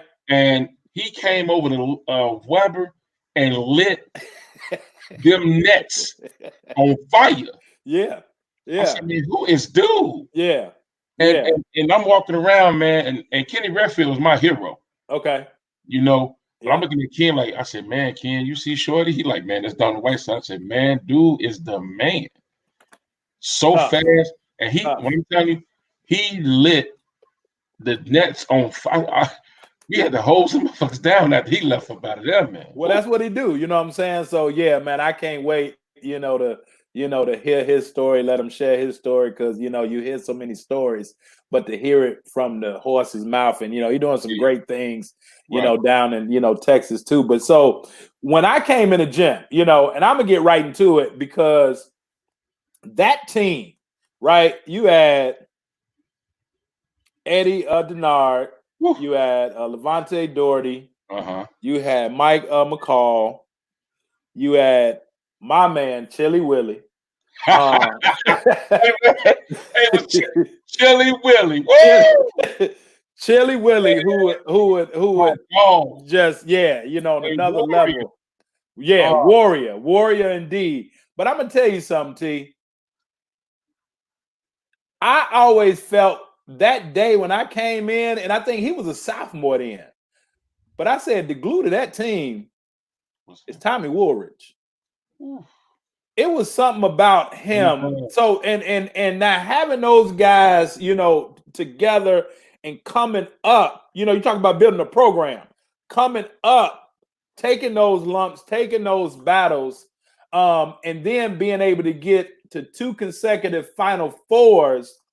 But can you talk about what that group meant to your career, in all honesty? Oh, man, that's a great question, and that's a great question, and about let me tell you Absolutely, Rob. That was a good team. Hell of that a team. that those kids, man, it goes back to remember I was telling you earlier about when you had to have your own 7th and 8th grade team and coach them guys. Yeah.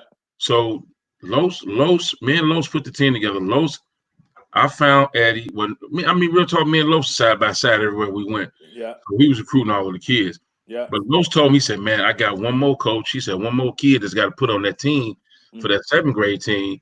And he said, you got to come watch him. And guess where we found them at Calvin Park District, at the Calvin Park. Wow. Man, we went up there. Darwin was playing up there, man, and Mike was putting it in the hole. And I said, man, Los, ain't nobody on him? He said, no. I said, oh my God, he got game. So we had I'm gonna throw another name out. People know on the west side, Chris Ponytail Jackson from Emerson Park. Me and him had a deal, man. So any kid that come out of Emerson Park that he coached, they come in the form. That's automatic. Okay. I would always, send him basketballs, t-shirts, everything. He'll say, "Hey, I need this. Whatever you need, I'm sending it to you because I know that's my feeder park." Yeah. But make a long story short, man, he the one. Chris had them 3. He had the 3-headed monster, Cadillac. Yeah. Cadillac, Tommy Woolridge, and Levante Doherty. Yeah.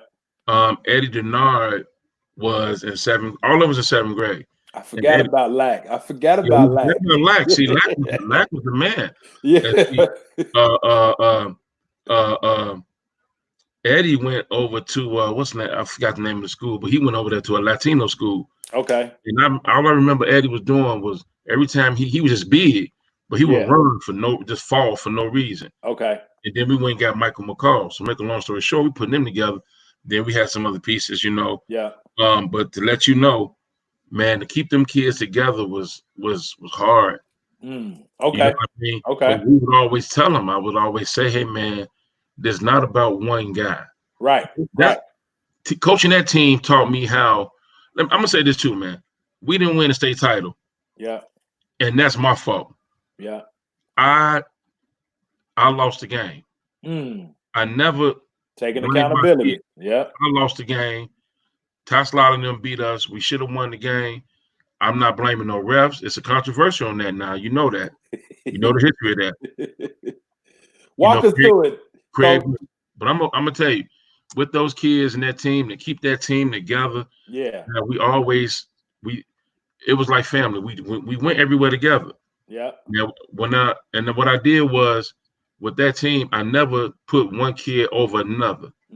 So if I bought a pair of socks, I would buy 7 pair of socks. If we bought shoes, everybody got shoes. Yeah. If we eating, I'm buying pizza for every. We did everything as a family. Yeah. And I told him, nobody, if you think, and I tell them, if you think you better than anybody else, then you can't play on this team. Yeah. I love it. I love it. When you got a team like that where everybody got game, Yeah. you can't have no standouts, as you're gonna lose the rest of your kids. Now let's talk about that, Coach. And I, we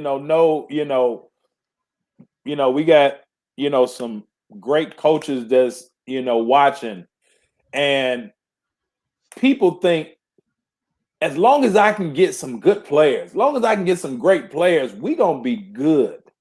Damn near be great. But can you talk about, like, can you go more into the challenges? Because people don't understand when you have teams like that, it's difficult coaching them because you might have to put egos in place, You got whatever. But man, I'm gonna tell you, I'm gonna go. Can I fast forward to like when we was real good? yep, Because I'm gonna say this: in order for us to get real good, man, we was in the gym, yeah, like okay, in the gym, literally like 9 o'clock at night. yep, We have to stay in the gym, and I'm doing 2-ball, 1-ball, ball handling, shooting. So we would practice, and then after practice, you know, regular for the team, I said, okay, we gonna do skill development. So we do skill work for another hour. yeah, I do footwork with Eddie, face ups and drop steps. And then like I would always, man, that's one thing I take from my 5-star experience, learning how to not do the stations. That's easy. To set up and organize the stations where guys can rotate to different parts of basketball every day. We did that 7 days a week because we practice on Sundays. okay, You see what I'm saying? yeah, We practice on Sundays. So man, I might come in and I say, okay, we're not practicing it. We just doing skill work. yeah, But that was a big thing, like ball handling, shooting, yeah, footwork. Team footwork. Ashante hated footwork. yeah, I hate this drill. Shut up. We're gonna do resistant bands. You know what I mean? I was yeah, big. Now I'm still big on that now. yeah, But that's what, even like, okay, during the season, I would implement, like, especially beginning of the season, like you starting off in November. yeah, Man, we just doing all, like, we're not even going on X and O's. We doing all skill work. just working, yeah, And then I'm building into it. But by the time like that, we doing all like just basic, like defensive slides. We're reviewing everything that you should know that we did in the summertime, but you learned in 6th, 7th grade. I'm a big believer in redoing that every day. every day, You understand what I'm saying? every day. And then as you get in the middle of the season, you still doing it. So with that group, man, we was doing that every day. And then when you got to beats juniors and seniors, man, shoot, I ain't have to coach them like that. Yeah. You guys knew they had been running they had been running our number break, and they had been running stuff since 7th grade. You know what I mean? So only way you could beat them dudes is like fight them. Right. So now, we're gonna get into that in a minute, but I want to pause for a second because you said something, and it's something that I've always done too. And I used to do it on like Saturdays. So Saturdays would be our skill work.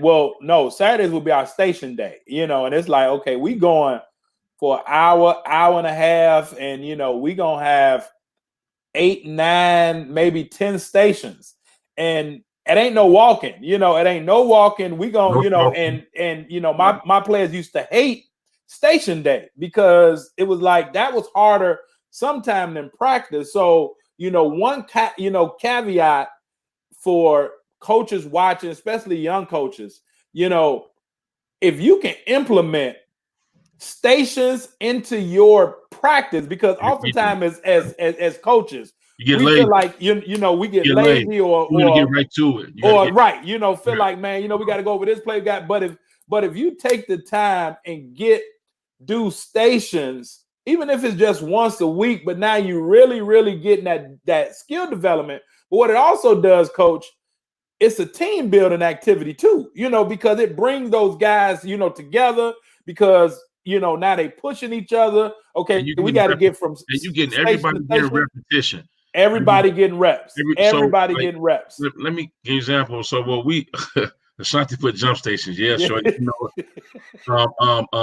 So like the example, like that first week of practice, man, we didn't did all our condition and everything. Yeah. Now we actually in the gym officially. You know what I'm saying? Yeah.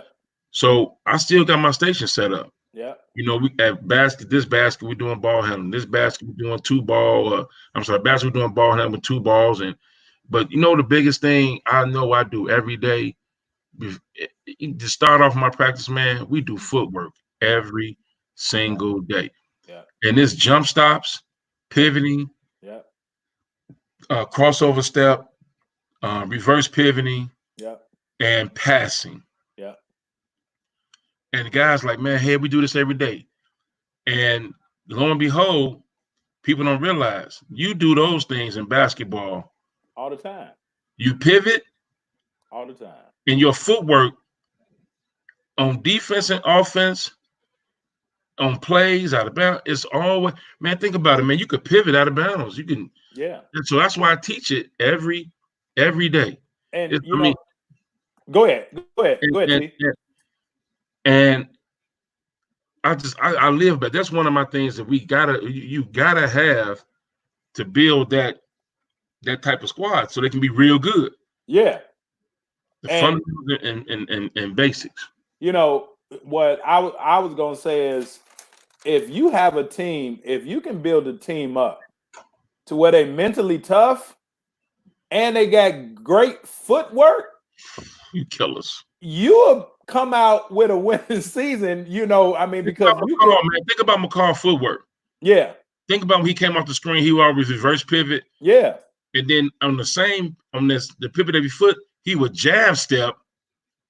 That's just, what that is? That's just me teaching him. Like we set the down screen, you popping out, Yep. reverse pivot. Or we would do like jump stop, pivot, Yep. now reverse pivot. Yep. But he put that into his game. Yeah.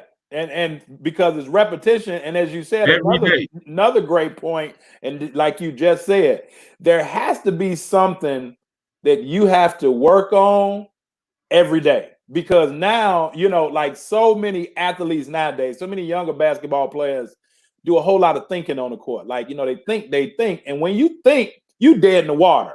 Right. You got to be able to react based on the things that you already do. They say in times of adversity, a person, results back to their training, because that's all that they know. So there should be things that you do, every day in practice, or every day that you have, players in the gym. And so you built on that, and you work them, up with that. But Shorty said, and I don't know if you did it or not too, but my dad passed down, man, a weight vest that was like 40 pounds, man, and I used to drop it on Shorty. Yeah, I used to drop it on Shorty. Man, why I gotta do this? Man, shut up. Yeah. I told him, I said, Shorty, you're not gonna grow no more, so you gotta be faster than everybody. Yeah. Fast, tough, and strong. So but like you talked about what it took to get those guys to stay together and build up. But can you talk about, man, the growth, and I'm gonna say growth because when I first saw him, again, and I don't know if a lot of people know, but Tommy dad is a pastor, right? Yeah, But, Pastor Woods. but Yes, yeah, sir. yeah, and soft spoken, but by his senior year, man, he was So, vocal, and you know what I'm saying, like you know what happened with Tom? go ahead, tell me. You remember, I all this happened. So Doherty came in and played varsity first. Mm-hmm. Okay, and I said, I'm gonna bring Doherty up because we needed a point guard with that squad at the time. I think Yeah. it was Jamil. See, Jamil was the only guard we had, so we had to have another guard with short. I'm trying to Okay. remember my history. I got it. And so Vontae played varsity first. And then Vontae blew up because we beat Von Steuben. He had about 14, 15 points. It was tough. Mm-hmm. Then I brought Mike up at right before Christmas. I brought Mike up for like the 2 weeks. So I had both of them up with Jamil, and that's Mm-hmm. why I went 3 guard offense. Right. And so then Tommy, like, man, I want to move up. But see, Tommy also loved Tommy to death. Tommy's a knucklehead too. Mm-hmm. You know what I Mm-hmm. mean? Mm-hmm. But I didn't treat him no other way. Right. But I never forget Jamil's senior year. Um, um, all them guys, all 5 of them, Cadillac, Eddie, Mike Vontae, all of them was on varsity. Mm-hmm. And I brought Short in the room. I say, man, you got to lead these guys. You got to lead. I Right. said, I said, I want to win with these guys. You got to lead with them. I said, they freshmen right now. I said, but them dudes, some good freshmen. They're very talented. Mm-hmm. And Shorty's like, man, what? I said, man, just do what you do. Mm-hmm. Lead. I said, Mike can shoot that ball. Right. And Vontae, I said, see, but we had the 3 guards. So I run the weave and we was pressing and running. And Shorty did a damn good job leading. And we beat Whitney Young in the consolation championship. I never forget at Chicago State. Mm. And man, Jamil attacked that gap and hit Mike for 2 of them boys. Bang, bang. I said, oh man. And again, I think that year we won the conference again up north. And that was their growth. But I think when Shorty left, Shorty did a damn good job leading them guys and teaching them about what it was like to play at Foreman. Yeah. And the toughness that you got to have and the discipline and that sort of thing. And it just carried over. So them guys were sophomores, man. Mm-hmm. It was so easy, and they was family. Yep. Yep. Hmm. That was And actually it when was I family. came in and met him. But that's the thing. And then when them guys was juniors, man, that's when we had arrived. Right. And that fall of that year, we played in Mac Irvin's event. Yeah. And man, Chili Willie was there. Chili West when Chili Willie dunked on the boy from Opad. Mm. And everybody looking, I said, "Yeah, we outside now. We didn't. We outside now, man. That's when we Hey, outside right there, man. man, But I love Willie. what I love about Willie was he he would always make them guys play hard Yeah. because he was a senior. See, I always go to my seniors, man. My seniors got to lead the squad, Yeah. and then I always start with them like towards it, like when season almost over with. I say, hey man, you a senior now. Yeah. I told Willie, I said, Willie, Willie was my man. I love Willie to death, man. What Willie could have dated my daughter, man. I wouldn't even say the word, man. I love Willie because he was a street kid, but he had that cashmere. He knew how to get what he wanted from me. He was really Oh smooth. yeah. Yeah. Yeah. And And smooth. He led Mike and them, man. I remember, I never forget, man. He grabbed Doherty and he said, man, go get the ball. Yeah. I never forget, man. Little Head called himself want to come and play with them cats, right? And Little Head, the ball was loose, and Little Head went to go get back. So in timeout, I'm standing right there, man. Willie grabbed Little Head and said, "Hey, Shorty, you gotta hustle for the ball." Yeah. He said, "Shut up, you don't talk. Yeah. Go get the ball." That sound like Willie too. Yep. Hey man, Yep. Little Head was out there. I said, "Yeah, bro." I said, "Yeah, welcome to the Yeah. welcome to the hood, man." And I'm telling you, man, that's what I love about them guys. They was all I can say about that team there, man. We put the work in with them early, Yeah. and they all got the fruits of their labor. Yeah. And I I actually talked to Levante. I talked to Levante. Man, I talked to Levante Saturday, Okay. and now my thing with them now, I would always tell my kids, look, I don't want nothing from you. You know, them guys Right. playing pro ball right now, Right. and Right. I never call and ask them for anything. Marquis Right. Perry, Doherty, McCall, all them guys that I Yeah. know. You know, I said the only thing you owe me is to come back and teach these kids Yeah. and talk to these kids about what you guys are doing so they Yeah. can do it Yeah. and be better than you at it. Yeah. Absolutely. Absolutely.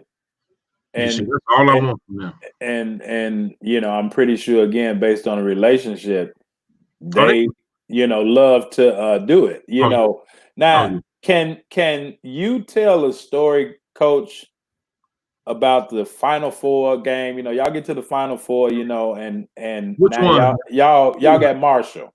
Because when we played High Park with Donnie, man, that was a junior year. Yeah. And this is what I'm Okay. saying, but it was my fault. I'm gonna give you both of them real quick. Junior year, man, I knew we was good. We had Willie and all them guys, and I said, "Oh man, we about to win this motherfucker, man." Yeah. I went and bought me a suit. Said, "Man, we about to throw that in the face." I'm not lying to you. This is the honest God truth, man. So we play High Park. We have to play High Park. I'm like, man, what's High Park, man? Come on. Yeah. I'm so damn naive that they Yeah. got some killers over. That's the boy. What's the good guy, man? They had Fabian Fabian. and Oh yeah, man. Fabian and So, Martell and Malcolm. They had a I'm tell you how squad. arrogant I was. I am the scouting king. I go scout everybody. Yeah. So I didn't scout High Park. Oh man, High Park, we good. We going to the city championship, man. We Right. got this. And Los like, man, they good. Terry, man, Los, come on, man.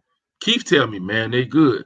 Sean Bennett like, man, Coach Head, I don't know what you're thinking about, man. These boys can play. I'm like, man, come on, man. We all right. You see who we got? Right. Mike McCall, Levante Doherty, Tommy Warvish. Warvish is a killer. We put Warvish, he can lock anybody up. Yeah. Man, High Park, they came out and beat the dog shit out of us, man. TV, man. And that boy Fabian came and gave me the thumb. I said, "Oh my God!" I looked man. I said, "Oh man!" So after that, man, that taught my butt right there, man. You better scout everybody. Yeah. Yeah. You Yeah. understand? You Now got to do your tomorrow, homework. you got to do. That was me. Yeah. That's why I say it's my fault. Yeah.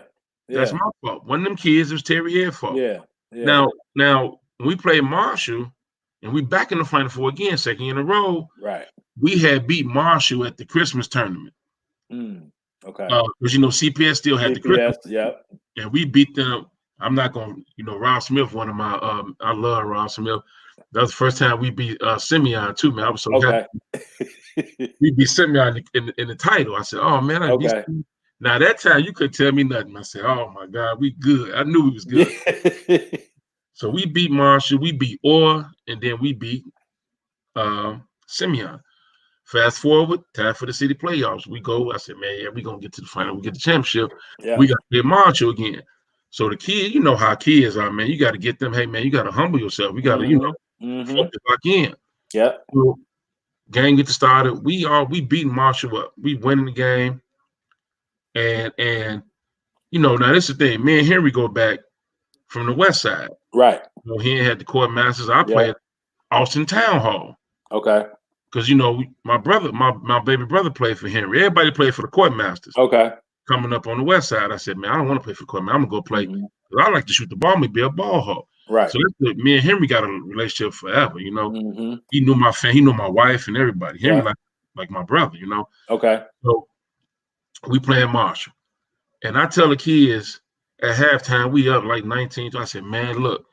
They're like, "Yeah, yeah." I said, "Man, the parents in the background, yeah, UIC, because the winner from that UIC." I said, "Oh man," I said, "Y'all stop. We got another half." And I said, "Man, now this was Kiefer Sykes was a junior, man."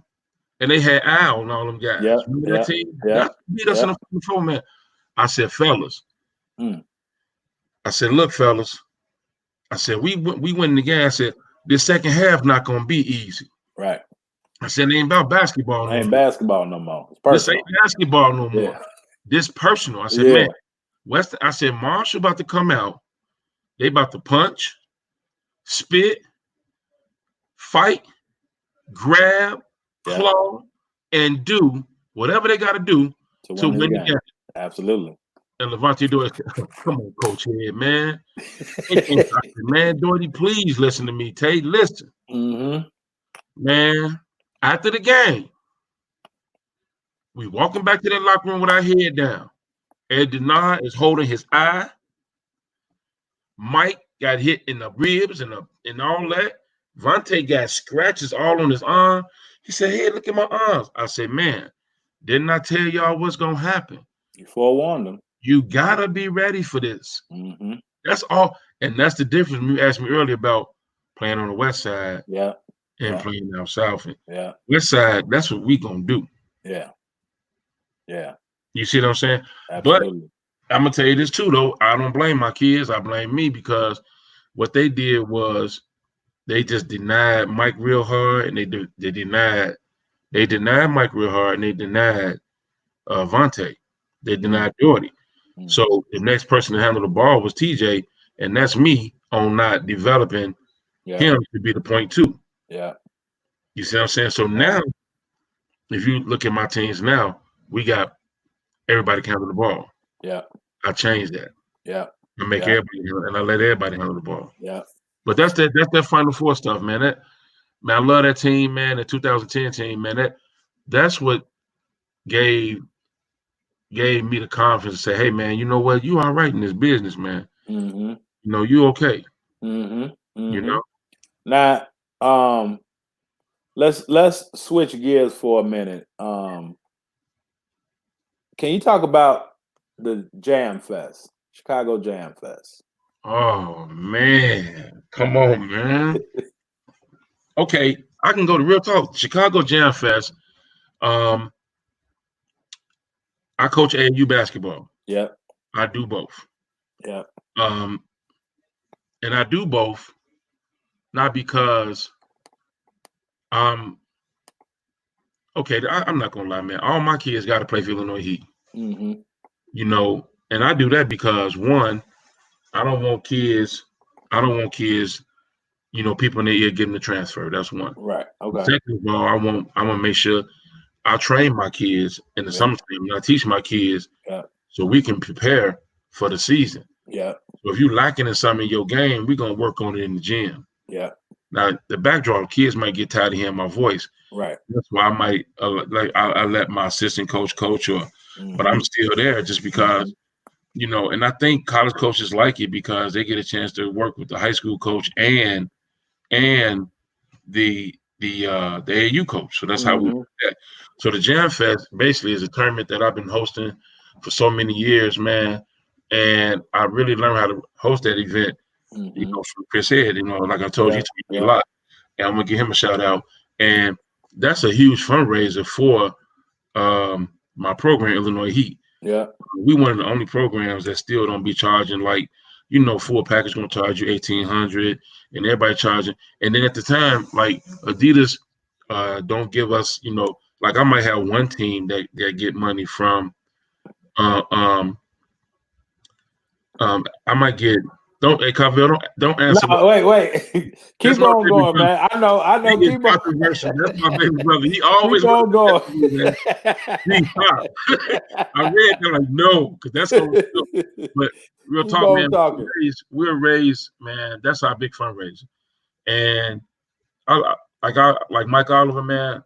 Mike, man, Mike, my man. You know, we always go to his tournament, and he always come to mind. Like Eric Courts from the Grinders. Yep. You know what I mean? I support all them guys, and they always come to my event. But that's just been my own thing. Like for it to be, it's last year we held it at Justin College. You know what I mean? Yep. It was amazing. Yep. You know, we got coaches to come out, not big time coaches, like small. You know, to me, real talk. Like you was at Malcolm X, coach. Didn't I treat you like you was big time? Yep.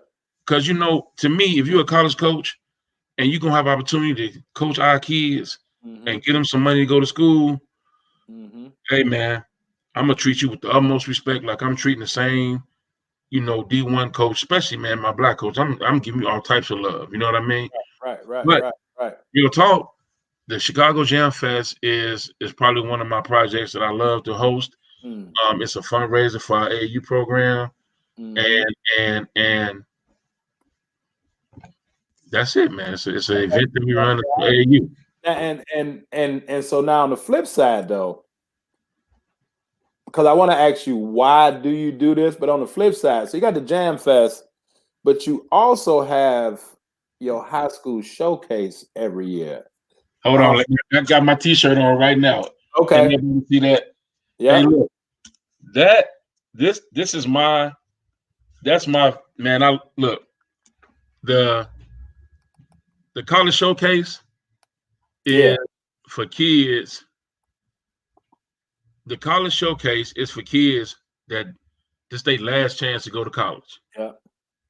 You understand what I'm saying? Yeah. And I don't know what happened at their school. I don't care. Right. I don't knock other high school coaches. You know what I mean? I know that's my passion. Right. You know, and hey, can I tell you how it started, man? I promise. Yeah, you know, please. showcase every year, man. Who? John Pagatti comes to the showcase every year. Yeah. Yeah. That's my man. Yeah. But okay, this is how I started the showcase. It started with me not being able to get all those kids because I never cut a kid off my basketball teams. I never cut them. So you look on my bench, we're gonna have 14 dudes. You know what I mean? Yeah. So my goal, them seniors, if I got 14 seniors, man, I got to get 14 kids in school. Yeah. You know what I'm saying? Right. And I would call around. And it started off with me just inviting coaches to come out and watch open gym. And then from there, the following year, coach like, man, kids like, man, Coach Ed, I heard you be having open gym, and college coach would be like, can I come? I'm like, yeah, sure. Bring your reversible. Yeah. Because we had guys now in skins and shirts. Then the second year, it was like, the third year, well, I'm like, you know what, T-Head, I want everybody to have their own team. So we put the kids on teams, but then still it didn't look professional to me because you got everybody in their own different reversibles. So how I ended up, I said, you know what? The really we don't really make no money off of the camp. Right. Really, because by the time I pay for insurance and the gym rental and the officials and all that stuff, right, and the T-shirts and everything, I just do it because now, man, coach, I got 80 kids in the gym, 10 kids. I'm paying the coaches to work it. And then my rule is whenever I got kids in the gym, and I learned this from Garth and Tony Burge, hey man, whenever you got them kids in the gym, you better have some type of stations. You're not going to roll that ball out. So I got 80 kids in the gym. At my showcase in my camp, I have my stations going first. And I think the kids, man, like Joe Griffith, the head coach from Roosevelt, was my guest speaker. So now I'm adding the stations, and now I'm adding a guest speaker to give you guys more knowledge about college. And prepare for college. You see what I'm saying? Then we got 30 schools in there. And I love the time that I do it because, 9 times out of 10, we don't have a Division I cat in the gym. Right. It's going to be a NAIA guy or D3 guy or D2 guy or a JUCO guy. Right. You understand what I'm saying? So that's why I'm like, you know what? Here. And then I explain to kids, hey, man, everybody can't go to Duke, North Carolina, Kentucky. Absolutely. But you can go to Malcolm X. You can go to University of Indianapolis. You can go to and get the same education. Right. Right. Well, if you think you're better than that, go to a JUCO. Yeah. You can coach here. So I just love that camp. We do it twice a year. We do one in the fall, and then we do one in the spring. Okay. And I'm telling you, man, I promise you, it's just all about getting kids in college. And giving them a look and give them opportunity to get in the gym and get a second look from coaches that they might not have a chance to do it and go to school. My kid this year, man, Reggie Bowles, I don't know if you've seen that, he committed to Lincoln. They get scholarship to go to Lincoln. You know what I mean? Yeah. So that's what it's all about. But when we're talking about that, man, I know we're gonna talk about this. Yeah. Got to get more get off their ass. Yeah, and recruiting. Yeah, well, let's what I'm saying, jump right into it. Because it's actually next on the list. We can get back to 5-star in a second, but You made a post a couple weeks ago, and I can sense the emotion, in your fingers, to where you was like, what is it about these Division I schools in Chicago or in Illinois, So and why do they let so many players get away? And so let me form it for a second, Coach, because we talked earlier that going Division I isn't always the best fit for everybody. So it's not you saying that you want to send everybody Division I and all these Division I schools should come grab people from the city. But we see it time and time again in the NCAA tournament. So many teams got kids from Chicago. So and you talk about that. And they killing them, Coach. Okay, I'll give you an example. We got a kid. I had a kid on my team, Samaje Henderson, played for me, Illinois Heat. Man, the kid is an amazing point guard, 6'3", body, athletic, shooter, everything. And I was like, man, I called Northern, called Western. I know he can play at these schools. Mm-hmm. Nothing, Coach. I'm gonna give you an example. The boy that just left, he going to Temple out of City. Yep. Why? Why do you think, Coach?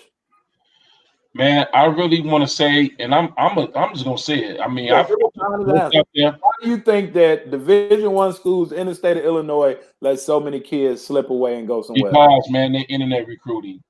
They going off of what somebody say. They looking at the .com guys. Now I'm gonna say what I say. If I'm striking a nerve, then I'm talking to that person. Yeah. The problem is, man, you can't internet recruit. You can't go off a guy that probably never bounced a basketball before, and he's saying this kid is top 5. How? How do you know he's top 5? So, I don't have a chance for him.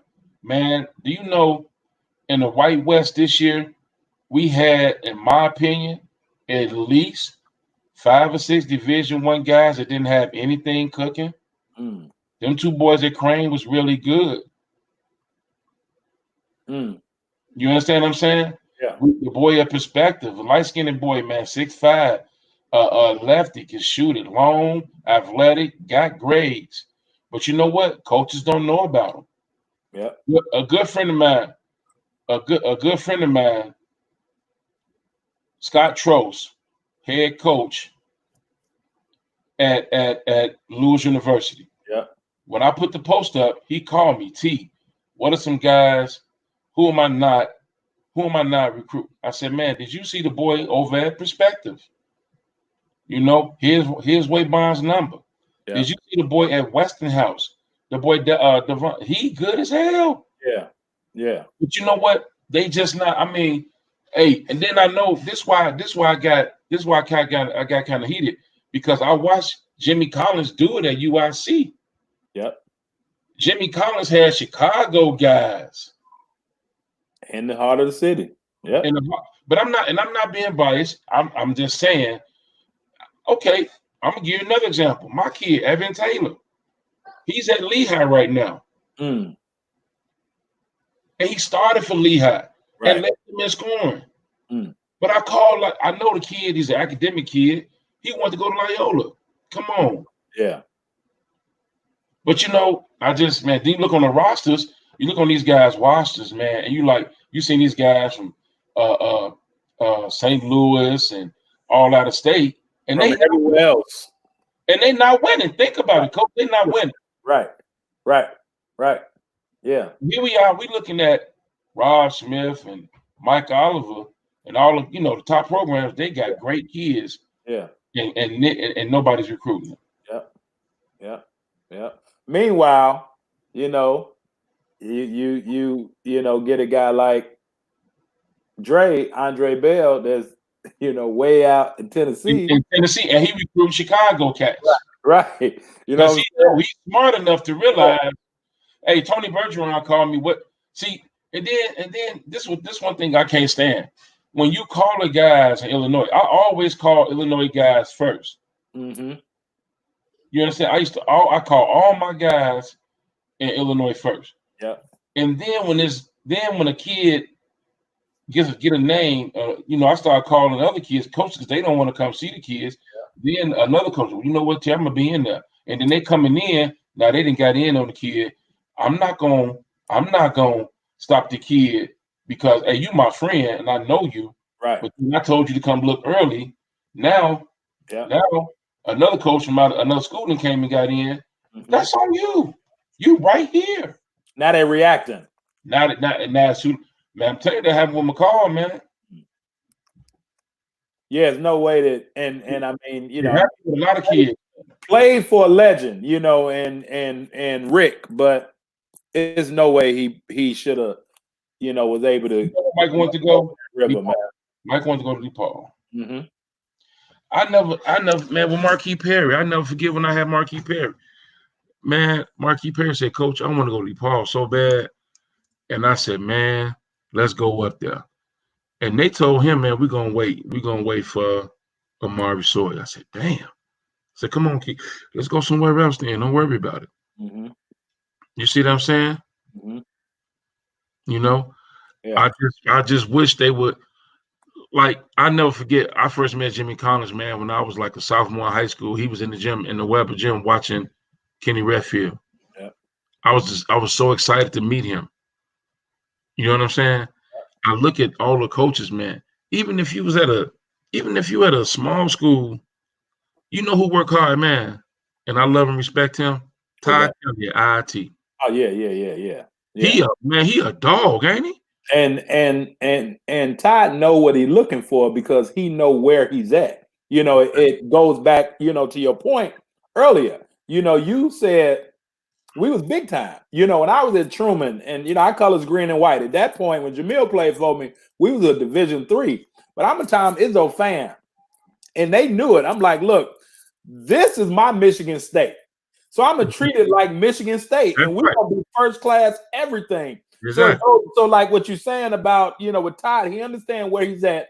He understands the level of kid that he can get, that he needs, and so now you got to be out so that you can get. But you know what he do, Bailey? Player. You know what he do? Go ahead. He come to the gym. Yep. So now, do you think and let's just keep it real and let's talk about it. Do you think that coaches in Illinois are afraid to get Chicago kids, not because of the talent level, but because of what they may think the baggage that they bring or the friends that they may have with them? Like, I mean, do you think so? And if so, is that really part of recruiting the kid, not necessarily the basketball player? So shame on them. Okay. If they think like that, shame on them. Okay. That's what I mean by come to the gym and meet the kid, talk to the kid. Okay. Yeah. Come in new, man. Oh my God. If I had to, I don't want to ever be, I don't want to be a college coach. Now I see Rob on here. I'm always calling Rob, man. You should go get that job, Rob. Go get that here. And I know he like, yeah, you would be perfect for that job. Cause I love coaching high school kids. That's my passion. You understand what I'm saying? Mm-hmm. But my thing is, man, if they can just, I'm gonna go here again. If Jimmy Collins could do it, I know they could do it. Absolutely. Howard Moore was in the gym. Howard came to my school. Howard Moore was in the gym. I'm just thinking about all the coaches who I know, like, man, like Northwestern, they should be in the gym. It's kids in Chicago with the grade. I watched that roster today, and dude, man, that's my man Collins. I know him. I looked at their roster. I'm like, damn, man. Yeah. Y'all gotta come in the hood and get these. It's some smart kids that can win in the Big Ten if you come and look. Yep. If you and I'm gonna tell you, man, I know I'm gonna speak and I'm gonna speak on some guys. I know these guys working and they working with their players and they developing their kids. Them guys can read and write too, man. Oh yeah. Them kids that sent me out and all those kids. But I'm gonna tell you, it's kids, man, these lower schools too. These lower division schools that's real smart and they got game too, man. You just got to come and see them, man. If I was a head college coach, I would dictate to my coaches where I want them to go, and I say, hey, man, I'll give you another secret sauce. Well, when we talk about Michelle Clark real quick, what we did in Michelle Clark right now to get where we at so fast, man, I told my coaches, I said, hey, man, everybody got to get 5 schools. So I sent instead of like me going out by myself, it was 6 of us on staff at times, so everybody had 5 schools with 10 kids. You see what I'm saying? That's 60-something kids. Well, and you do that, you can do that in the college levels too. And so the good programs do, Coach, right? Like the good coaches or the great coaches and the great programs understand that delegation, right? If it's, if you got 3, yes, sir.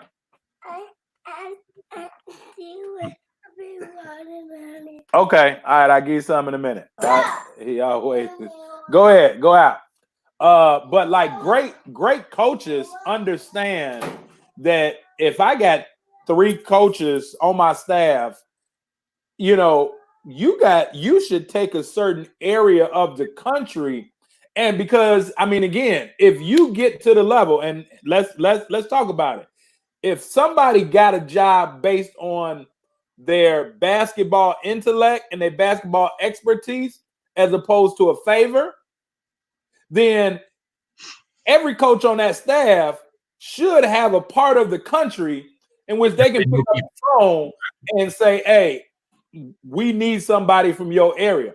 So those good programs do it. So to your point, on a high school level, coaches should be doing that also. Like, okay, this is what we're looking at, because if you do it from an offensive standpoint or just a scouting standpoint, okay, because you go to certain schools, every coach has a game in which is their scout. Okay, this game, is Carvel scout. This game is Terry scout.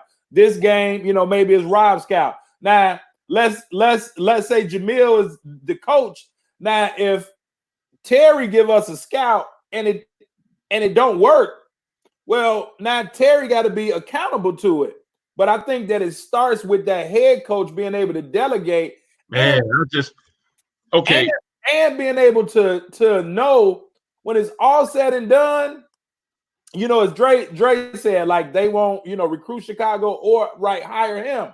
Like, but when it's all said and done, you have to know that Chicago basketball is the Mecca. And I don't care what nobody say, right? Please. You watch all these boys that just left up out of here. Watch how they blow up. Look at all them boys last year, all them boys in the NBA. Look at all them guys. Yeah. Look, what I say is the reason why Chicago the Mecca, man, they gonna play with a certain grit. Yeah. A certain grind. Yeah. Dudes gonna they playing for keeps. You understand what I'm saying? And I'm not gonna name no names. A certain person just got a head job in Chicago at a Division I school. The first person you should call is the mayor, Rob Smith. Then you call the associate mayor, Ty Slaughter. But if it was me, then you got to call Mike Oliver. Then you got to call, I would hit all my sides. If I'm the head coach of this university that just got this job, I'm going to hit my South Siders, my Central, my North, and my West. You got to call Henry Cotton.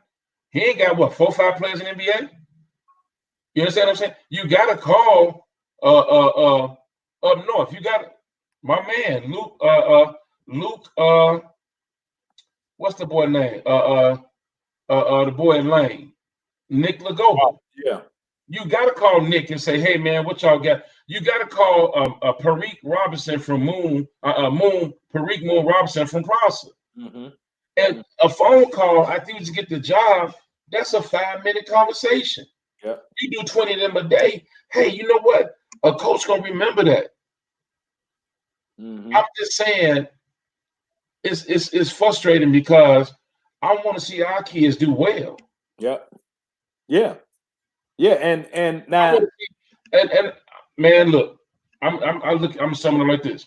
If we had a tournament, we had an AU tournament, right? And you got Illinois Heat there, you got the Demons, you got Fire Main Streets. mm-hmm, Man, I'm gonna tell you right now, I don't care. I'll go sit on the Fire bench. mm-hmm, Nick in my head, I said, "What up, man? Y'all bust their ass." Because mm-hmm, I'm all for Chicago. I want to see us do well. mm-hmm. And I'm gonna take a what Rob say. I want to see if we downstate, I want to see the city team win. Yep. Because and you know why though? It ain't got nothing to do with race, because I know what them kids going through. Yeah. I Yeah. know where they come from. Well, you know what? And so I always say, Coach, man, it's a difference in kids that want to play and kids that gotta play. It's a total difference. And when you had them kids that know they gotta play, because they gotta change their zip code, they gotta get their mama out the hood, they gotta take care of, the little brothers, little sisters, plus they know when it's all said and done, they can't pay for college. So, so I want to bag up one, just because, and I've been a teacher, I've been a dean, I've been a mentor, all of that. It doesn't matter the neighborhood that a student is in, right? You can let a situation break you, or you can let a situation make you. Right. There are amazing students, right? There are amazing students not only in Chicago, but just in Illinois. And this show goes nationwide. And so, one, you have to be a student athlete. So there are students that is from here, because the topic right now, why coaches don't necessarily recruit Chicago kids. But this is what I'm gonna say, Coach. It goes back to relationships. You have to build relationships. So, like what you were saying, they got to pick up that phone and they got to call somebody. But I'm going to say this too, Coach, especially for the younger coaches that's out there. It ain't about you. Ooh. So if that coach that repeat that one. It's not about you. That's right. It's not about you. So even if that coach got that job and didn't pick up that phone to call you, you can't let your ego get in the way of the mission that God has put you here to do with those kids. So if that coach don't call you, you can't be like, man, I ain't sending none of my kids there. Now get on the phone and you want to badmouth the school or not. No, you got to make them understand what they missing out on. Let me it goes both ways. Go ahead, Coach. I don't mean no. I don't want you to take it. Not say you said go both ways. Yeah, and you absolutely right. But my point I'm trying to make, if you're a new coach coming to this, if you're a coach coming to this region, and you've already got relationships built with people, man, you gotta reach out to them. You gotta say, hey man, how you doing? Mm-hmm. That how you doing gonna open up the gates for us. Mm-hmm. Mm-hmm. As city coaches. Yep. You know what too though, Coach? And I mean, and you've been around a long, long time. Coaches get caught up because they over-favored, right? like by the time some guys get there, they don't want to look back. They owe too many favors. Yeah. So now they can't do the right thing. Ooh. Because they got to do what they owe. Now, I mean, if we're gonna talk about it, let's talk about it. Let's go. So, so because you owe so many favors, and that's why basketball has gotten watered down. Because now, again, it goes back to what you said. Terry Head gonna work hard. So you may, I mean, come on, man, you can't tell me, and I mean, we're not gonna, stick on the same, few schools and few coaches, because there are great athletes that can fit a program in Illinois. Yes, that's regardless if it's D1. D2, That's my D3, point. NAI, junior college. It's enough guys. And I tell you the truth, I've been on 2 national programs on a junior college level, and we was filled with local kids. If it's Chicago, right, across the border and in Indiana, and yeah, you got to have a nice fit. And I'll tell you what Sean Pryor told me. When Sean and Corey was in Mineral area, Sean said every year, KB, I'm coming to get 4 kids. But I knew my max was 4 kids. Right. He was like, I ain't gonna put a whole lot of them together because I do want to keep my job. And I know that, you get, 4, 5 kids from same area and one team. Now they may not be as accountable because they're comfortable. You know what I'm saying? I mean, at some point you want your athletes to be a little bit uncomfortable to keep them focused. But Sean Right. said every year Corey would let me have 4. And if you look at the Mineral area teams back when they was rolling, they kept at least 3 or 4 Chicago kids. And now, okay, we're going to wait until the following year. But I mean, and I called you, and I'm like, and we, talked about, I'm like, man, I feel you. And the main point that I don't want people to miss, you was pissed off, but you wasn't even promoting your own kid. You was promoting the kid at another school. Can Like I I want people to really understand that. I'm gonna say this too, Cavell, Coach B. Hey man, I'm gonna say this. When I put that post out, um, I felt like I had to say something. Yeah. I felt like I wouldn't have did this when I first took my head, because I didn't have that right. Yep. You understand what I'm saying? I just didn't think I'm gonna tell you something, man. No, forget, man. My first big time game, Mount was on my game. Mount, and Yeah. Mount called a foul, and Black was starting. Mount and Black was on the game. LeRon. Yeah. And he called. I stood up. I said, "Hey." Mount ran past. Hey, he said, "Man, hey, this is not your time. You better sit down."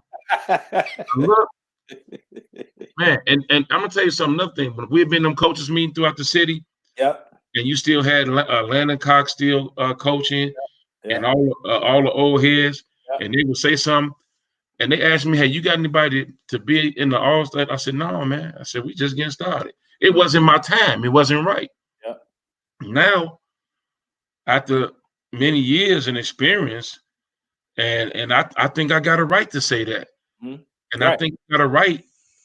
I got a right to passage to say, "Hey," because I'm tired of looking at it. Mm-hmm. Mm-hmm. And like I said, if I really offend somebody, hey, I must be talking to you. Get And off your ass. and Get off let, and let's get in the gym with us and look at our kids. and I got and a kid right now. I know this motherfucker play D1 in Illinois somewhere. Excuse my yeah. language. Mm-hmm. He's 6'5", lefty, got a 4.1 GPA.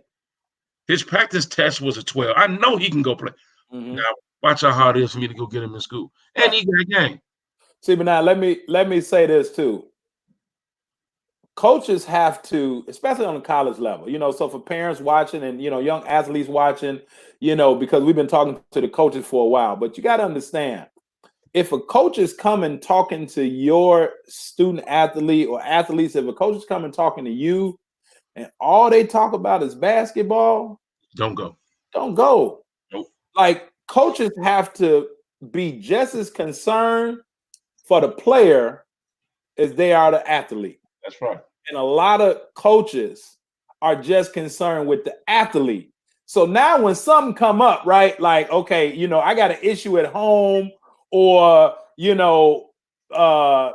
things ain't right. And I mean, especially now in this environment, Exactly. prior to the whole virus and shelter in place thing, but just with the violence, if I mean, people losing friends. Like, I mean, real talk. And so, how can you expect an athlete to give you everything they got if you can't give them everything that you got from an empathy standpoint, emotional standpoint, man. Anthony Ross cried on my shoulder the day his grandfather died. Right. You know what I'm saying? And we watching film and he just wasn't in it. And you know, I told my assistant, I said, man, keep going with film because film session with me, man, I'm move that play back 8-9 times. I want you to see it. Jamil, you see how he went past you or whatever, right? So so I pulled Ross out. I'm like, Ant, what's going on? And again, Ross a grown man at that time. Like Ross just put his head on my shoulder and just started crying, man. Like, then telling me what his grandfather meant to him.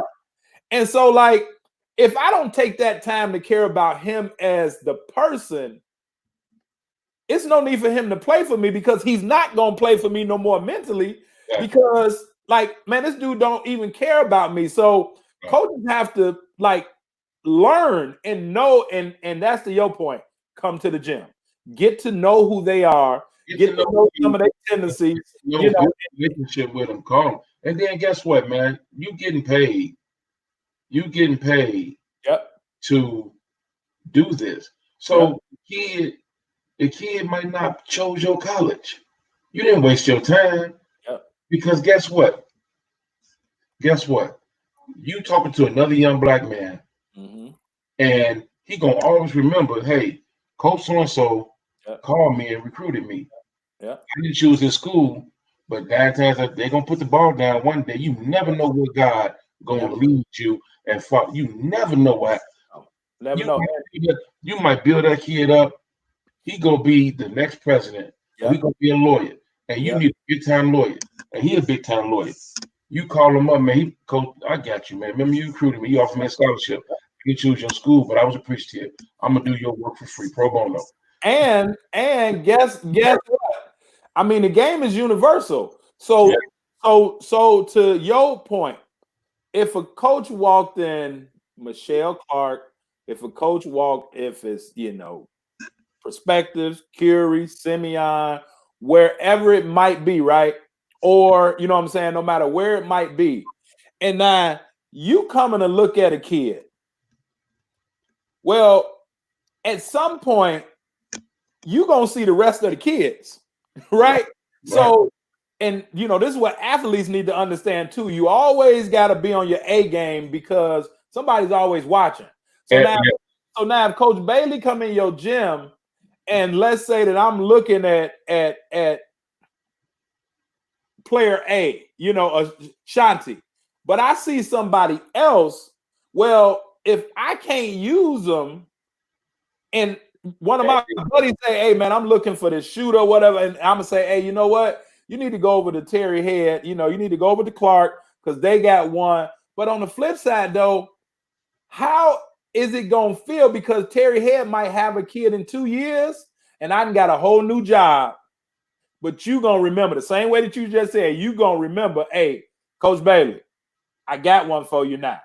I always go back. I'm always going, hey, you know what, man? Porter Moser, I mess with Porter Moser. Porter Moser came and he worked to get Mike McCall. But anytime I got another player, hey. Yep. And that's just how the game goes. So I mean, but the bottom line is you got to treat people right. My dad used to always call it the law of reciprocity, and this is before like it got big, like it's a buzz term now. But he was like, man, and if my blessing might not come back from you. I come in the gym, I look at a kid, but now just because let's say you on a show like this, you educate, we educating. Now, you said that you call Rob all the time. You might be like, hey, man, guess what, man? Coach Bailey came to my gym, was looking at something. Oh, okay. Now the blessing might come from that way because it might not always come from who we were, reaching out to. So it goes back to relationships and being able to treat people right. And that's about being a vessel. See, if you really I think about to hit something, I'm gonna say the truth, man. I ain't never gonna take nothing from a coach for a kid. That ain't my job. I don't do none of that shit. Ain't thinking about it. And I want the best for my kid. Yep. And I want to be a vessel. Yep. But at the same time, I try to help another kid Yep. or another coach. Yep. You know what I mean? I'm always, because that's my, when you bless and somebody bless you and you keep the blessing and don't pass the blessing on to somebody else, you stopping the flow of God work. Yep. Absolutely. And the flow of God work too also goes to where, right, he gave you something. He gave you a gift, and that gift gonna bless me somewhere down the line once we come in contact with each other. But if you're not being obedient, I never get what I'm supposed to have because I was supposed to get it from you. Does that make sense? Yep, and that's how I do my camp. So like that's why I do the camps. Yep. Man, you know how many kids, I'm not gonna sit here and lie. Man, you know how many kids that come to me? I have about our scholarship about 40 of the kids at the damn camp. Yep. Here, just come on, man. Yep. You know what I mean? And that's how we do it. I mean, at that point, man, I just want to make sure you get an opportunity. Get an opportunity. And that's And then, I sit up and I'll email and text and call, hey, come. And I'm not knocking, like, okay, I name, I don't care, man. I say what I'm gonna say. Joe Hinkinson, man, I respect what he do. Joe played ball. He fair on his scouting. But you know what I like about Joe's service? It's not open to the public. You see what I'm saying? Yeah. But the other .com guys, man, come on, man. Yeah. You never played no basketball? Right. You know what I'm talking about. Yeah, no, and so educate us a little bit with this point too, Coach, because you can work your butt off. You can email coaches, you can call coaches, you can build relationships. But that athlete got to be ready too. You know what I mean? That student athlete has to give you something to sell. And I always said, and I'm about to throw you this live. I always said, coaches don't get athlete scholarships. Like let's debunk the whole myth. If you ain't never heard it, a coach job is not to get an athlete a scholarship. The athlete gets themselves a scholarship. The coach puts the athlete in position to get a scholarship. The coach ain't got nobody a scholarship because I can call all the college coaches in the world, how the gym flooded with college coaches. But if you're not good enough, or if you don't have the right character, or you don't have the grades, ain't nothing I can do about that. So let's debunk that whole myth. 100 wrong. What I say and what I promise my kids, you got to work your ass off. Yep. I'm gonna make it hard for you. Yep. We running, man, please. Yep. At Clark, we got to run them halls. Yep. Jamil Harris will tell you that's tradition. Yep. We run the 2 miles before we even start. Then we get in there, we on the baseline running 10. Yep. Then we got an hour and a half, 2 hour practice. Yep. Then after that, we gotta work out. So you gonna be good. But see, I'm talking to my guys. I know you broke. Yep. See, I disagree with what you said. You see what I'm saying? Because it is our job. I take it my job. I can't speak for everybody. I just take it as this is my job. This boy mama gave me her son, and I got to raise this boy from a boy to a man and be respectable and be and have some morals and some values through basketball. And guess what? It's a real hard job because we only got it for 7-8 hours. Then they got to go home. They can do whatever they want to do. Right. But see, you know what I do? I keep it 100 with you. Hey, man, you see where you live at? Oh, yeah, absolutely. You see you broke as hell? And you see the shoes, you wearing the same shoes we gave you 2 years ago for practice. Yep. Hey, man, you better wear a condom. Yep. How you barely talk eat. About it. You barely eat. You better put this condom on. Yep. Hey, I got boxes of condoms in my desk. Yep. You understand what I'm saying? That's real. See, You got to be okay. This is how I sum it up. I'm talking to these young cats. If you want to be a coach in CPS, and I'm sure everybody can attest to this, that coach, that you got to be willing to be more than a basketball coach, because we are. Yeah. Yeah. You understand what I'm saying? Yep. We are. Man, you got to have coffee, Yeah. food. Yeah. You know what I'm saying? Yeah. You got to be willing to do it, and at the same time, keep the respect of your players, Yep. so they will take advantage of what you're doing. What you trying to do? Yeah. No. That's big. So I do, coach. Take it, man. And then like now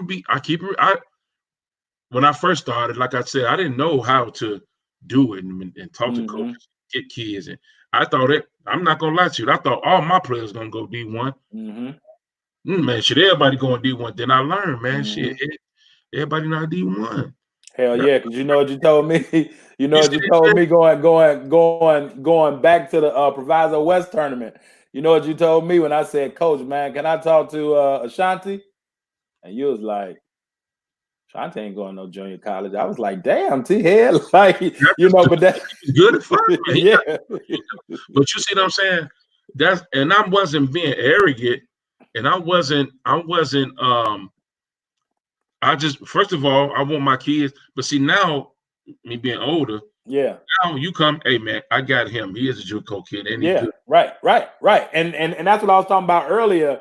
Right. Like my appreciation of seeing the growth in you with building teams, rebuilding teams, putting teams together. But we both to the point now to where, and I understand your point, and I hope you understand mine. Everything that you do, because that parent entrusts you with that kid, right? You know, you're gonna be with that kid probably more than that parent is. And hell, you're gonna probably be with that kid more than you be with your kids just over the course throughout the year, which people don't understand that either. True. But you can get that coach in the gym, and you can know that, like, I've given this person the things that they need, but they have to make the choice of, are they going to do the right thing or are they not? You can tell them, okay, we're going to be in the gym, we're going to be working, and you know, they can go through workouts and be in the gym 5-6 hours with you. But again, do you want to play or do you have to play? Now, if Terry ain't there, if Los ain't there, if Keith ain't there, or Sean ain't there right now, what's gonna happen? Are you gonna still put in that same work? So let's say back in the day, you know, you get Big John Thompson to come in the gym, and you know, now that kid just not what that school needs, right? So I'm gonna find another school. Right, but the kid can't get mad and say, my coach didn't get me that scholarship. It's your responsibility to help put them in that position, because what you just said, like the back of your hand, I'm gonna go find another school, right? You understand that you're gonna keep putting them in the best position. I think somebody gonna like what you do. You know what I tell? Yeah. I say, hey, Eddie. Somebody gonna like what you do. You just gotta keep doing what you, because at some point your game is your game. Yep. You see what I'm saying?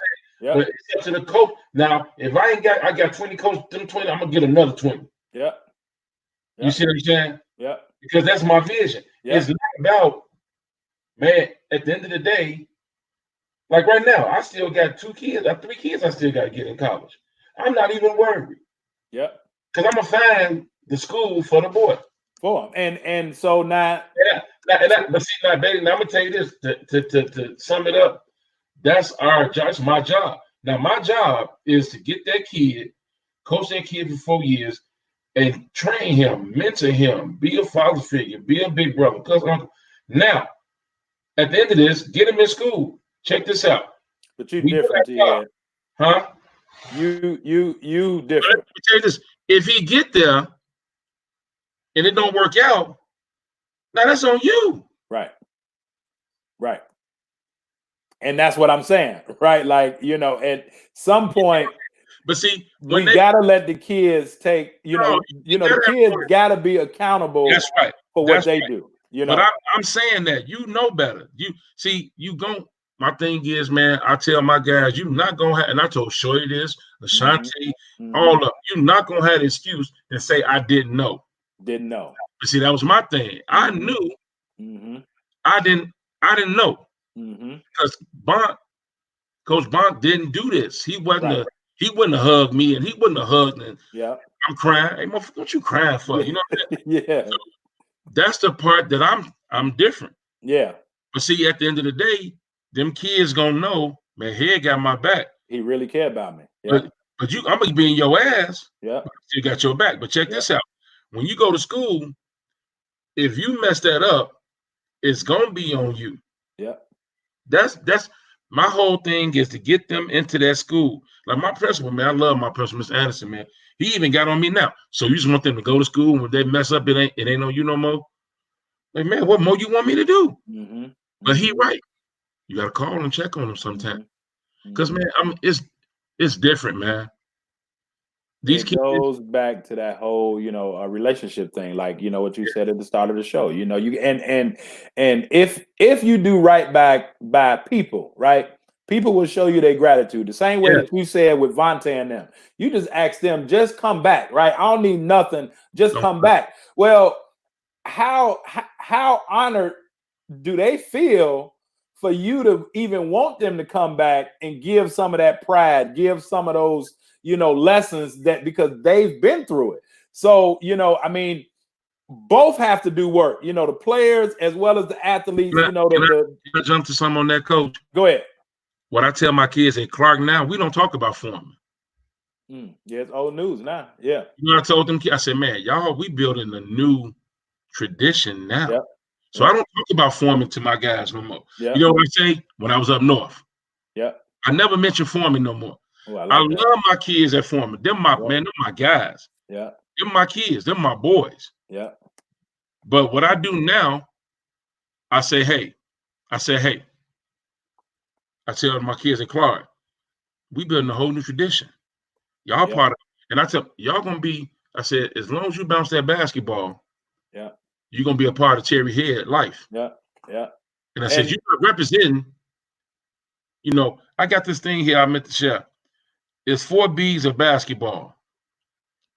And I tell the guys about 4 B's of basketball, and I say it's God, family, education, and then basketball.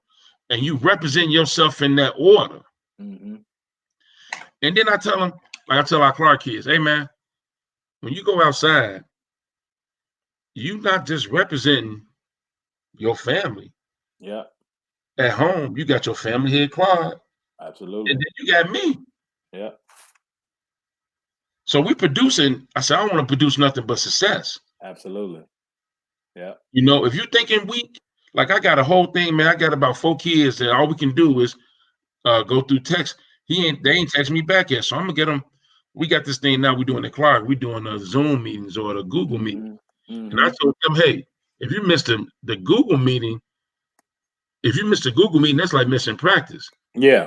And I'm saying, man, how hard is it to say, hey, so I know this is a new team coming up. We moving up to a bigger division. I gotta put the smackdown on these kids. Yeah. Yeah. I did it for them. Yeah. Because we're not gonna be a one-hit wonder. Right. Now, I mean, to your point, and I'm gonna, touch on a couple of things that you just said, and I mean, we got, guys like, David Bailey and, Sharon Collins, on watching too, I mean, two just tough, awesome. Tough, Man, I love Sharon Collins and I love David Bailey. Yeah. I love them dudes. Like, man, I wish I could have coached them guys, man. It would have been so much easier. I get my guys baselines and kill your man. That's kill your man. Hey, to kill your man, guys. But like give it to him and give it to him and do what you do. But like, I'm pretty sure that they understand the same way, Jamil and Ashanti and just any athlete that's watching it, former college athlete. You talking about Zoom meetings, and I know that your brother said that you had Foreman running like a college environment, but in a great program, things like Zoom meetings are basically like study hall or like weights, like therapy session. I mean, if you got to go and get STEM treatment, like if you like all of those things are part of practice. Right. Practice is just not in the gym. So In the like gym, what you telling them, man, if you missing this Zoom meeting, you you missing ain't at like practice. you You missing practice. And so I want all athletes to understand when you get to that next level, you can't be like, oh man, I miss study hall, or oh man, I miss weights. Man, when I was at UIC, and that was, I was a walk-on at UIC, but that's back, when David Bailey, what I'm saying, like at, and they used to, I mean, he used to kill us. But like, I mean, it was fun to see him and Mark go at it. But like at the beginning of practice, man, Coach Collins would start practice off the same way every practice. And the disclaimer was he already knew the answer before he asked the question, right?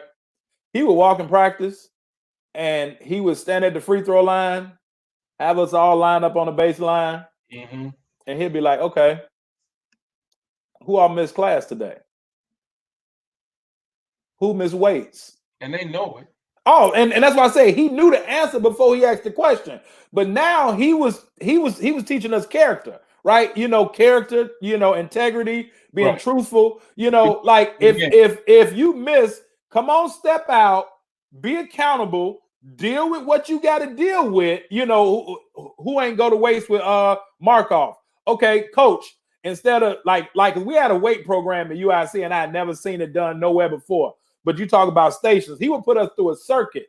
The circuit would last 15 minutes and your whole body would be sore.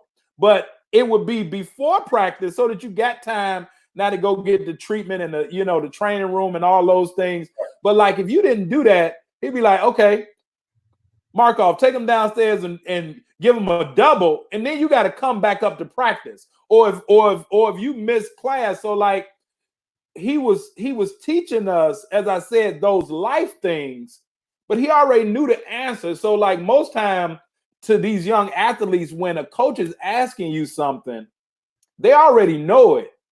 That's just another part of the recruitment. That's another part of the evaluation. These young cats, man, I don't allow my players to text me. I hate that. Yep. I say, call me. Yep. I don't text me. I'm not your girlfriend. Yep. You see what I'm saying? Absolutely. I'm not your girlfriend. So you text her, you call me. Yep. If I answer, you call me again. You see what I'm saying? Yep. Yep. No, and that's big, man. Like I learned to, and not, the name drop, but I see, Coach Brad Archery just jumped on. But like when I met him and, him and Coach Buzz was down at Marquette, but they really taught me from an athletic standpoint, a coaching standpoint, like the importance of writing letters. You know what I'm saying? And, to your point, if it really means something to you, you either need to put it in writing or you need to pick up the phone. Yeah. Like, don't send this text, don't send this email. Like, if it's personal, then make it personal. Does that make sense, Coach? Hey, Coach Bailey, can I say something to you? That one of my sisters now, Anthony Gully, Coach Pre. Yep. He's a big thing, man, Coach. You can't do what you did back then. These ain't them type of kids. And you know what I tell them? Well, they gonna be, or they not gonna play. Yep. I'm not gonna sit and say times have changed. Times have changed, but we have changed, Coach. Yep. Absolutely. We change. Yep. Absolutely. So people demand. I really believe my players want my love. They want my discipline. Yep. And they want me to get them where they want to go. Yep. Like my son. My son had some things. I feel bad sometimes. My son didn't have a choice about shit because you know what? My mom, who raised me, a single mom by herself. Yep. My dad was around, but my mama raised me. Yeah. Mama raised me to be a man. We didn't have no choice. Yeah. It was a dictatorship. Whatever my mama said do, that's what we had to do. Say it again, Coach. Say it again. Yeah. But see, like I tell my players, hey fellas, this how I roll. If I'm eating sandwiches, y'all gonna eat sandwiches. We eating bologna, we all eating bologna. If we eating chicken, hey, y'all we eating chicken today. Yep. If we getting steak, hey, we got steak, we eating good. Yeah. And that's how I treat my kids. Yep. Yeah. But at the same time, it's always gonna have that, Hey man, look, but see, let's go back to my religion. Jesus Christ, who died on that cross, he gave us a choice to accept him or reject him. I Yep. tell my players, hey man, this is how we doing it. Yep. Now, you don't have to do this. You don't have to. You can go. Yep. But you know what?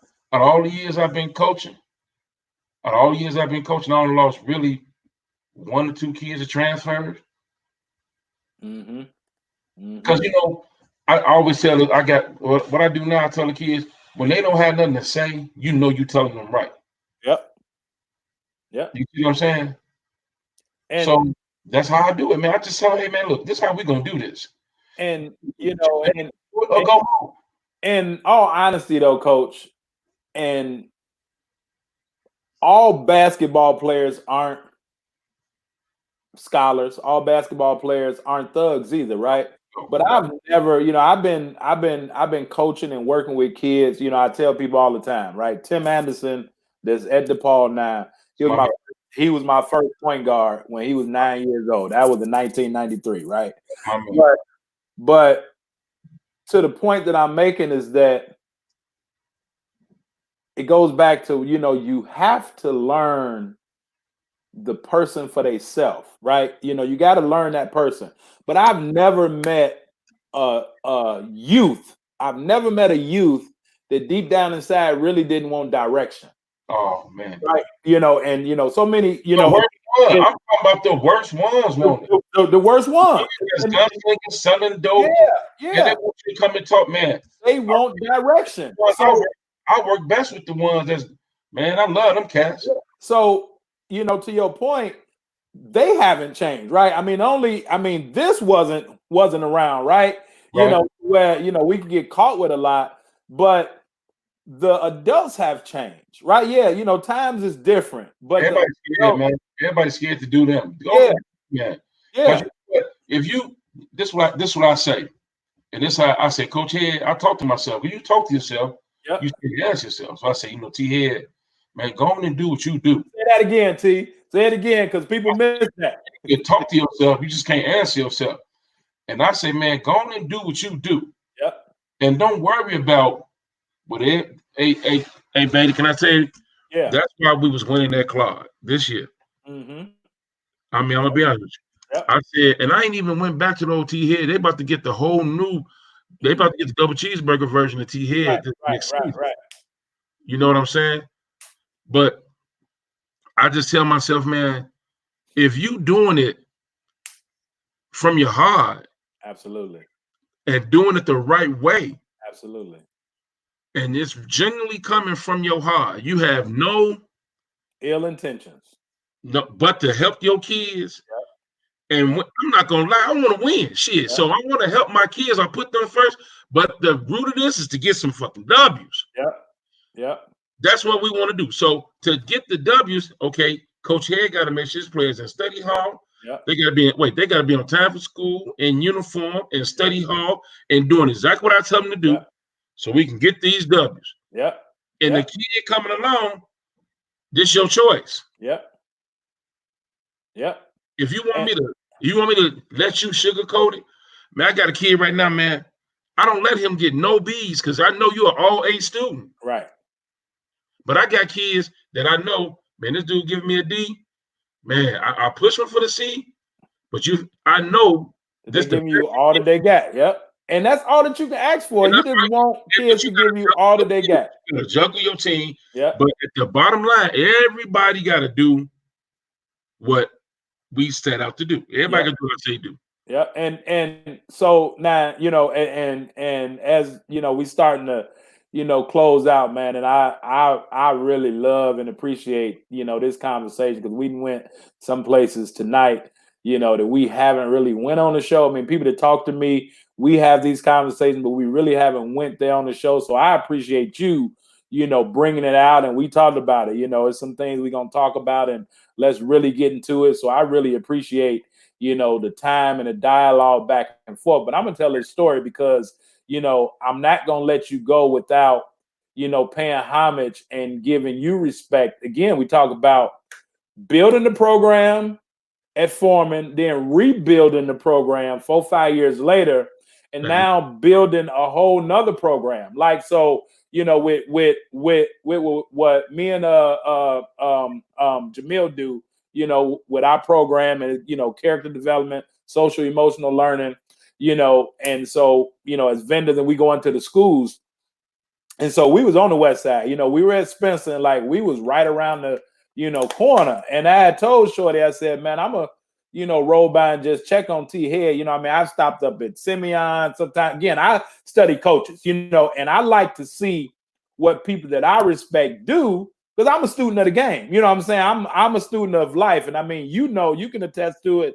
You know, I've probably been up to Clark 2 or 3 times. Right. And I'm not going to come into the school without saying, where's Coach Head? You know, I'm a, you know, one, because I know, you know, and then, you know, they give me a hard time. Oh, you know, Coach Head, oh, you know, you must be trouble too. You know, but they love you there, right? Yeah. So the first time when I stopped up there, I was on my way to Spencer, and I told Shorty when I got back, I said, man, I just stopped by T Head office, and again, the hospitality. First thing you did, it was like, Bailey, come on in the office, man. You know, and you and, you know, I think it was Sean at that time, and you called the player in your office, you know, and you talking to him, you know, about class. You know, the kid that did something in class kind of got in trouble. So go back to your point, right? God, family, yourself, and basketball.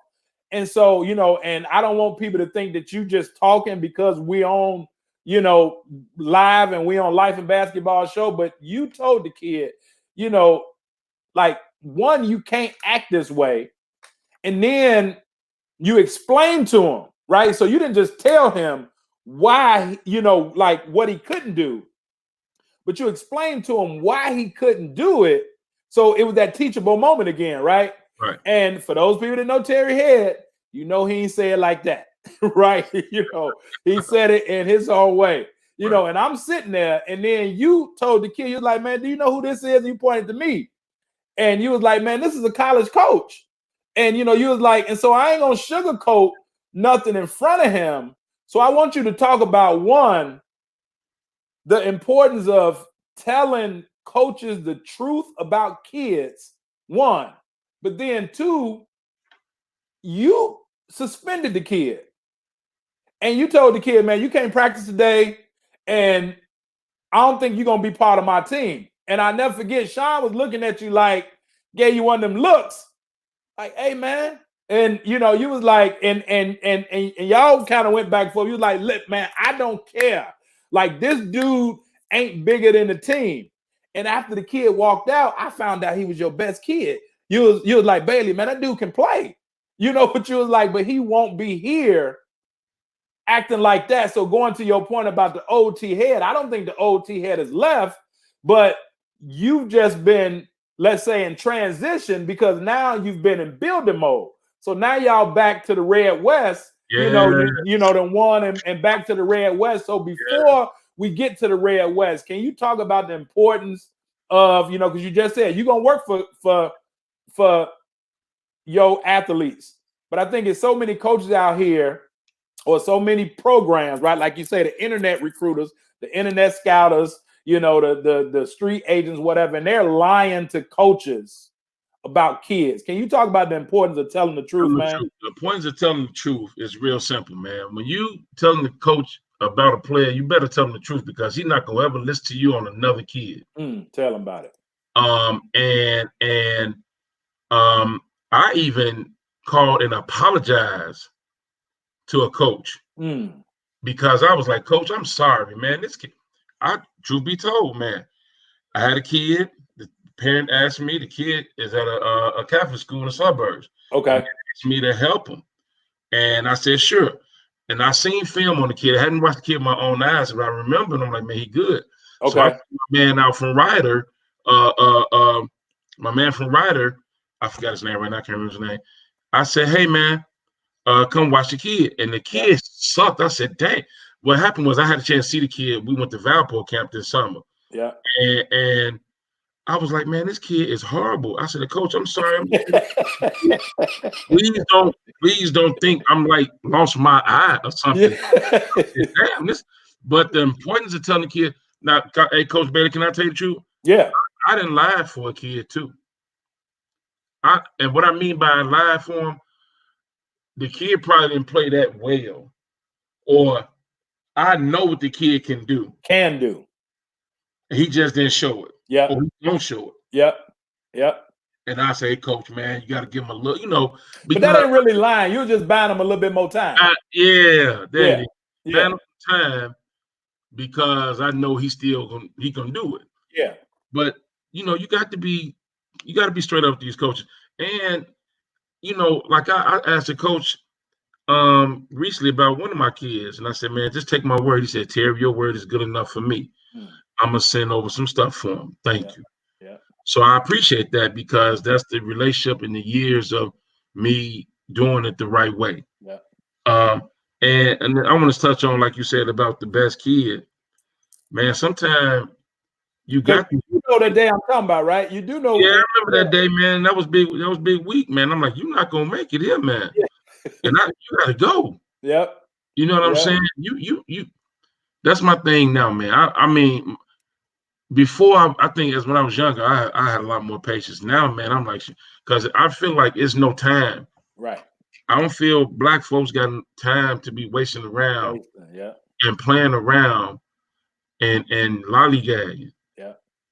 You know, and I always tell our kids, man, especially my team, my kids now, if you look on them college benches, man, there's gonna be 4 or 5 white boys at the end of that bench that probably can't play a lick, but they on scholarship because they taking care of their business in the classroom. Mm-hmm. How come you not doing that? Mm-hmm. So you got to be. I tell them straight up truth, man. Black or white, you know. I mean, they may not be able to play a lick, but it's a reason why they on that team and they serving a purpose, and that purpose sometimes might just be academics. Yes. You know what I'm saying? Hey, to make their GPA look. Yep. But again, that's a great question to my kids. Hey, yep. Why you not doing that? Yep. Absolutely. Yep. See, I look at it, man. I went to go visit one of our kids. He lived right there on Laramie off of Maypole. Mm. You know what I mean? And Yeah. I said, man, you coming up to be a senior? I said, man, you got this orange ball. I said, man, we not in the gym, but you could be doing your push-ups, your sit-ups, doing your ball handling. I said, so when we get back, you ready to go right away. You ain't missing a beat. Yeah. You understand what I'm saying? Yeah.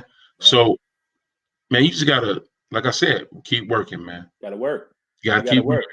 So now y'all in the Red West, man. You know, you know, you take a team and you know, in Chicago public schools, and you know, again, this show is not just about Chicago or Illinois. You know, I mean, we talking basketball nationwide, worldwide, but in Chicago, it used to just be 2. You know, it used to just be, you know, you had a red and a blue. You know, now they got red, green, blue, white. Yeah, you know, all that. All of them, Coach. I didn't play the green, the blue. but now the red is the top on every level. So now y'all, you know, you in the Red West, T, like, you know, you ain't never been in the Red West. You know, you was in the Red North, and you know, talk about Red West basketball. Hey, okay, before I start, I'm Henry Cotton, right? Yeah. So Henry Cotton, I watched this year. We got to play Crane or Marshall in the regional championship. Yeah. So I walked in there, and I called Henry and told him this too.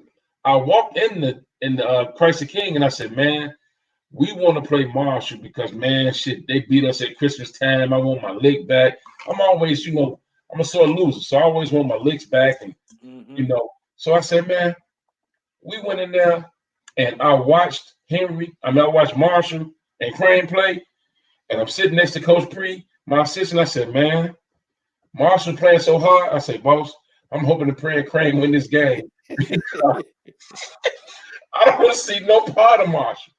But to answer your question, man, the Red West, man, I didn't watch it. I've been watching it back in Westinghouse with Mark Miller and them guys. Yeah. And I used to go, look, man, I used to leave work early. And go watch Farragut versus Westinghouse or Manly versus man. And that's what I'm telling our kids now. This not the white, at all. and we not up north. See, I can say this, man. When I was up north, you had Vine, you had Lincoln Park, you had Foreman. Yep. You see what I'm saying? Yep. So if we getting ready to play, if we getting ready to play, if we getting ready to play Von Steuben Friday, and we got Taft on Wednesday. Yep. Oh man, I can use that whole week to get ready for Vaughn. You see what I'm Fact. saying? I just Yeah. trick my kids and change the play, run our stuff, but we getting ready for Vaughn. Man, I'm gonna keep. Mm-hmm. You can't do that. Yep. I couldn't do it this year in the white, Yep. and Yep. I know we can't do it. In what game? What game am I gonna be able to look past? Marshall None. You bet or not. you can't look past them people, man. They'll beat. You'll be a one-hit wonder. We'll be back in the white. So Fact. that's what you have to be really ready to, man, tie your shoes up, go in that gym, and Yep. have your kids prepared. Yep. The Red West is a grind. Mm-hmm. Man, we played Orr in that regional, the sectional championship, man, and we gave them a punch. Boom. Mm-hmm. If I'm up north, that one punch is good. We straight. Yeah. You see what I'm saying? Yeah. In the white, you get a punch, then they come back, and then you get Mm-hmm. another punch, and Get you got another punch. Yeah. man. In the West, You in the fight. Red West, it's a fight. It's a fight. Man, he punching, they punching, you punch. You hit a three, they hit a three. You get a steal is you got it's a whole game. You got to coach the whole game. Mm-hmm. You Mm-hmm. can't sit down. You got to be Mm-hmm. playing. You got to be working. If you don't, you gonna lose. But they got the right one because I've been waiting on this. Oh man, You just answered the question I was gonna ask. So tell us how you really feel about it. Like, are you excited about it? I'm super excited because I've never played in the Red West. Right. Right. Man, I told Miss Gators, man, I love Miss Gators. I told him, I said, Absolutely. they had to say, I said, this is my first time ever coaching at Marshall. I never coached at Farragut. Yeah. I'm lying. No, we played that one time. I'm sorry, we did. I never coached. I coached at Orr. Mm-hmm. But the problem is, it's just like I'm looking at the tradition Yeah. and the excitement. Yeah. You know what I mean? And my Yeah. kid's gonna be ready. Hey, man, we was at Hyde Park, and I'll never forget going. My whole family, my dad, my mom, my uncle, my auntie, they all went to Marshall, and so My mom did too. we go in Marshall, man. This was this had to be Pat's senior year. I think Stephen and was maybe juniors, maybe, or no, seniors, maybe, right? And or maybe Stephen was gone, but I know Pat was still there. Darius was, Darius, man, our Far South team, they in the crip line, they warming up and they can't shoot layups, Terry, because they looking at all the banners. They starstruck. So when I came up from the locker room, and I'm like, man, why ain't they going hard? And everybody looking, man, because if you've never been in Marshall, it's Banners everywhere. yeah, and Yes. they looking, man. And I had to, and I, have been in there, and I'm like, okay, but now the competitor in me come out, man. I had to huddle all our guys, and and back then the South, they had Danny T. He was the head Far South, because they Ring, playing the hard, ring, playing the tough, yeah. ring, right. And man, I had to huddle my guys. I said, man, we not here to admire nobody. Exactly. Like, we here to win, but you'll get so caught up in that real quick to where before you know it, you know what I'm saying? It's over. You down the drug. Right. Yeah. So, I mean, to your point, you gotta be, they gotta be mentally focused, man. But so in closing out, Coach, man, and again, I definitely, appreciate this. time, spent with you, and you being able to help educate us. And I'm gonna get you in the hot seat, before we, leave. And Dion keep asking that question, I but already, but Dion don't know that, we already talked about it. And you said that's one thing that hey, Dion, you've been asking, I've been trying to ask too, man. And but I'm gonna get them on a couple things though. So I got you. But Coach, man, going now into the Red West, what do you think that you all have to be good at in order to be able to compete every night, other than mentally? one, you have to be able to take care of the basketball. Mm. That's going to be, you're going to have to take care of the basketball, and you're going to have to, I've been thinking about this. You really, I think the biggest thing is taking care of the basketball and guarding. You got to Ooh. guard. Yeah. We got to guard. Yeah.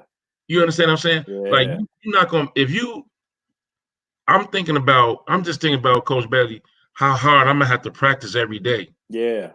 To get my guys to play, to get ready. My guys they don't know we're not playing it. This guys from the pros that play in the Red West. Yeah. In the NBA. D1. So you gotta have your guys, two things you gotta do. Take care of that basketball and guard. And if you're not gonna guard, I got a saying, you don't play no D, you can't play for me. I love it. You think you playing, man, I tell now I'm telling these guys, look at how the lion chasing that zebra. We don't want to be that zebra. We want to be that lion running hard and fast and breathing and scrapping. Yep. And if you think you're playing, then go to a whole nother level out of that. That's how hard every game. Every game. So that's why my guys we got to teach them. Yeah. And that's why it's going to be so important for my older guys to come back now. To tell them, hey, trust him. Listen to him. That's big. He know what he talking about. Yeah, he gonna get on your nerve. Yeah. Yeah, you gonna be tired of motherfucker. Yeah, you gonna hate him. Yeah. At the end of the day, it's gonna be well worth it. Hey, you think about all my guys that I coach, man, they all got college degrees. Even George Evans. Big George. And Big George. I tried to get George too, man. But you see what I'm saying? Yeah. So that's why I got to bring over the Clark. I got him all. See, can I say something about Clark? People don't know. I was not scouting my first 2-3 years there. I didn't go out and watch nobody else play. I said, man, and then I learned something. It's levels. Yeah. Yeah. But at the same time, I told my kids, we big time too. Yeah. We elite too. Yeah. I took them on trips. We went to Minnesota our first year. Yeah. We always take 2 trips. Yeah. At a time and a coach bus. So they can feel big. You're thinking big, you're gonna do big things. You see what I'm saying? So we gotta take care of that ball. And we gotta be a guard. Gotta guard. Hey, Shanti was Big George point guard, wasn't he? Huh? Shanti was Big George point guard, wasn't he? Yes. Him and Shanti and that group there, that group of the Shanti and George and Red, and then I'm gonna put my son in that group, Lovehead. I love the team, man. That was my funniest team. Because we was close. Like Shanti was in my house. Yeah. Every man, please. He lived there. Yeah. And we was close. It was more like they weren't my players. They was my sons. Right.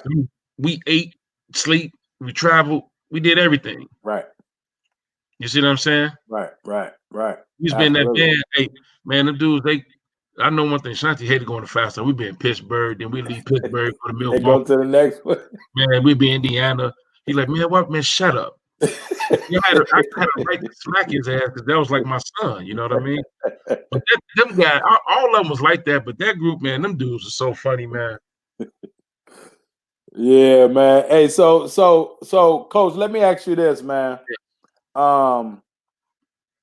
And I mean, this is just a personal question that I want to know because so always put a number on it, right? Because you talk about being able to handle the ball and you have to be able to guard. So one, you know, you got to have good guards or people that can handle the ball. But on a college level, the number to me has always been 60. If you can hold a team under 60, you can win. What do you think that number is on the high school level? Coach, you know what? I never got into that, and I never do that. I don't say, well, we got to hold them under this number. I just say, hey, let's play defense and get stops. Mm-hmm. I don't, because hell, I just want to win the game. We want the Right, W. So right. if we win by 58, 59, we won. I don't care about if they go over their points. I never got Mm-hmm. into that. Mm-hmm. So I can't answer that question honestly. Okay. Okay. I've never done that in my career. Okay. Man, I don't even, man, to this, I don't even look at that stuff. Mm-hmm. Okay. And Okay. maybe I need to start doing that, but I just Okay. never done that before. To me, I don't care about that, man. I care Test about it out though, because I mean, and you know, I mean, times has changed, you know, but I know on the college level, regardless what division it is, you know, and if you start, you know, paying attention to it, because I had somebody like, you know, put it to me that way. And when I started paying attention to it and like, you know, and like these were things that I would incentivize my teams, right? Like if y'all hold the team under 60 and we win, you know, I'm about done. You know, I'm about, you know, so now they got something to look forward to. But that 60 number was always, you know, because Can you give me an example? Like if like we playing Whitney Young, mm-hmm, and I guess I'm trying to learn this. If mm-hmm, we playing Whitney Young and they've been scoring in the 60s and they've scored, mm-hmm. so we try to hold them in the 50. Is that So I personally think on a high school varsity level, if you can hold a team under 50 points, you'll win every time. I mean, that's just how I look at the game because, you know, and yeah, you know, you got some standout scores, you know, but you ain't gonna have, you know, most duos, right, may get somewhere close to 50. But on a high school level, talking 32 minutes, you know, and I haven't been there in a while, but and that's why I said college, but in a 40-minute, you know, that's and it seems easy, you know, man, that's only 30, you know, that's only 30 points a half. That's 15 buckets, or that's, you know, 10 threes a half. But with me, it gets the athletes to lock in that going back to your point for the ones that may not want to guard, we have to guard because we gotta like this is our you striking don't have point. time? Now You we don't have may still you win, can't make mistakes playing in the Red West, right? but you're not gonna get it back. You At know all, at they all. gonna You're not gonna get it back. you turn that ball over, man. Yep, You turn that ball over, man, or you miss that layup, you miss an assignment. yep. Uh, uh, I had a kid this year, man. We know I don't switch on screens, you know. So team setting pick and roll, and he didn't go over the top and got caught up, and the guy hit the jump shot. Then he come back down, try to go. He go over the hot, you know. Then that forced my big to hedge a little bit, you know, a little bit more. He gave up a slip and layup. So Mm-hmm. I'm like, you gotta sit down, man. Yeah, See, I look at it like you're not playing no D. I look at defense. You're not playing no D. You can't play. I don't care. You scoring 20. Your man got 25. Now we -5. absolutely, You know absolutely. What you that's say? how I look at it. If you ain't playing no D, You can't. can't play for me. No, Cash Shorty, he'll tell you. Yeah, you better go out. Oh my goodness. You ain't playing no D, you can't play for me. Hey, I love it, man. Love it. So before we get out of here, man, you know, I just want to do some, you know, some housekeeping things. You know, again, the show is being brought to you by Bless the Ball Skill Development, where we help parents of unrecruited or under-recruited student athletes find the right school and the right fit for them, as well as being brought to you by Understanding Life Through the Game of Basketball. This one is special to me. This one is the first one. And everything that we just talked about tonight, that's what's in this book, right? We've talked about basketball concepts and basketball principles that can be used and should be used in life. And if you can apply those principles, and if you can understand certain principles and what's expected as an athlete, it'll help you so much more as a leader, as an individual. All the things that Coach Head was talking about tonight, all the things that he's done, right? He's taught it this way. And like, this is why, like, these are the people that I bring on the show that I know that understand it's bigger than them and it's about something else. And so this book gets into, just basketball principles, 8 chapters, real easy read, but talk, help you be a better leader, not just a better basketball player. So coaches, athletes, parents, principals, we going out of schools, get his book, put these books in all the schools, and I just tell even the principals, just take the word basketball out, and plug in whatever you want, because it's really true for all sports. So this is the first one, Coach. And then the second one is Creating the Perfect Storm. This is probably my best work ever, from a writing standpoint, a literary standpoint, because, you've had those nights where Mike or, Vontae, whoever, right? Kids now that you got, Shorty, whatever, have Donald Brown, have had those games. And it's like they can't miss. They're in the zone. They, defense is impeccable, but it takes a certain mindset. Athletes have to be able to put themselves in a certain mindset to be able to get into that zone. Because when you ask those players, even those NBA players, like, well, what does it feel like? And they be like, I don't know. Like, I can't recall it.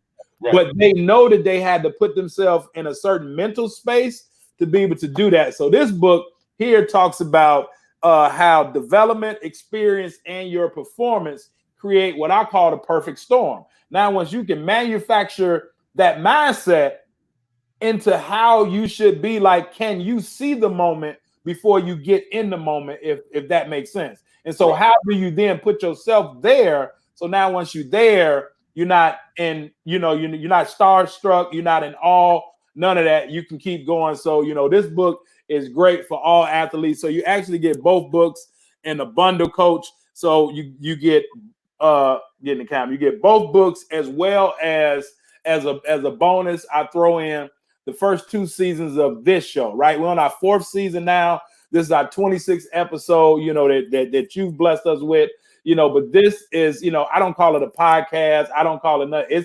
It's a show, because it's really a personal and professional leadership. Like, that's what we've been doing, is we've been educating. So if you aren't, and, coaches and parents and athletes should be really, really concerned with being able to get personal development. And so this show is all about personal and professional development. And again, how we use these basketball tools to be able to help build leadership, build character, build all those things. So I dropped the link. You get both books as well as the first 2 seasons of the show. So I put that in there. Again, if you got a student athlete that's under recruited or unrecruited, definitely reach out to us. Actually, I'm gonna put a link for a case study, video. And once we get back open, go check out, and I'm gonna let you, Coach, explain how they can get in contact with you. But the thing that Coach, the things that Coach Head does, if it's 5-star camp, if it's his Chicago Jam Fest, if it's the unsigned showcase, like, again, you're looking at 2 individuals that care about the future, right? And that's all that it is. So I just wanted to get that housekeeping out the way, and definitely appreciate you, Coach, for coming on, dropping jewels, and speaking the truth. And we kind of laughed about this, but you're at a point in your career where you don't mind speaking the truth. But before I had you close it out, I'm gonna put you in the hot seat, and I'm gonna just ask you, some questions that's gonna get you thinking. Now, and I'm gonna help Dion out. I'm gonna help your little brother out in a minute, but I want to ask you this question. because I, saw you in the picture with him, and it's actually on our ad, and I put that intentionally. And I love asking this question. But if you could pick one, you going Marcus Liberty or Jamie Brandon? Marcus Liberty or Jamie? Man, I'm gonna go with JB because he was my class. Okay. So Okay. JB, man. Plus, I played against the cat in the summer league at St. Benedict's. Okay. And dude, I'm guarding him, and he jumped so high. I'm in my defensive stance, and I seen the bottom of his shoe like straight through. And I Damn. was like, "Oh my God!" So he's jumping over me to hit the jump shot. And coach like close out. I'm like, Coach, I didn't close out. Dude is jumping over me, Coach. He was so good. So I'm gonna say Jamie Brandon on that one. Okay. Yeah, I love it. And you explained it. Now,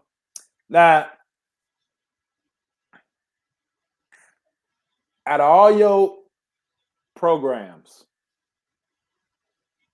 who was the best team? Ooh, Coach Bailey. So okay, you saying AAU and high school, or so you got to separate it. High school, AAU. Then we can get fair. See, I threw you a lob, Coach. But if you want me to Oh, if you want me to break it down, I don't. high Okay, school.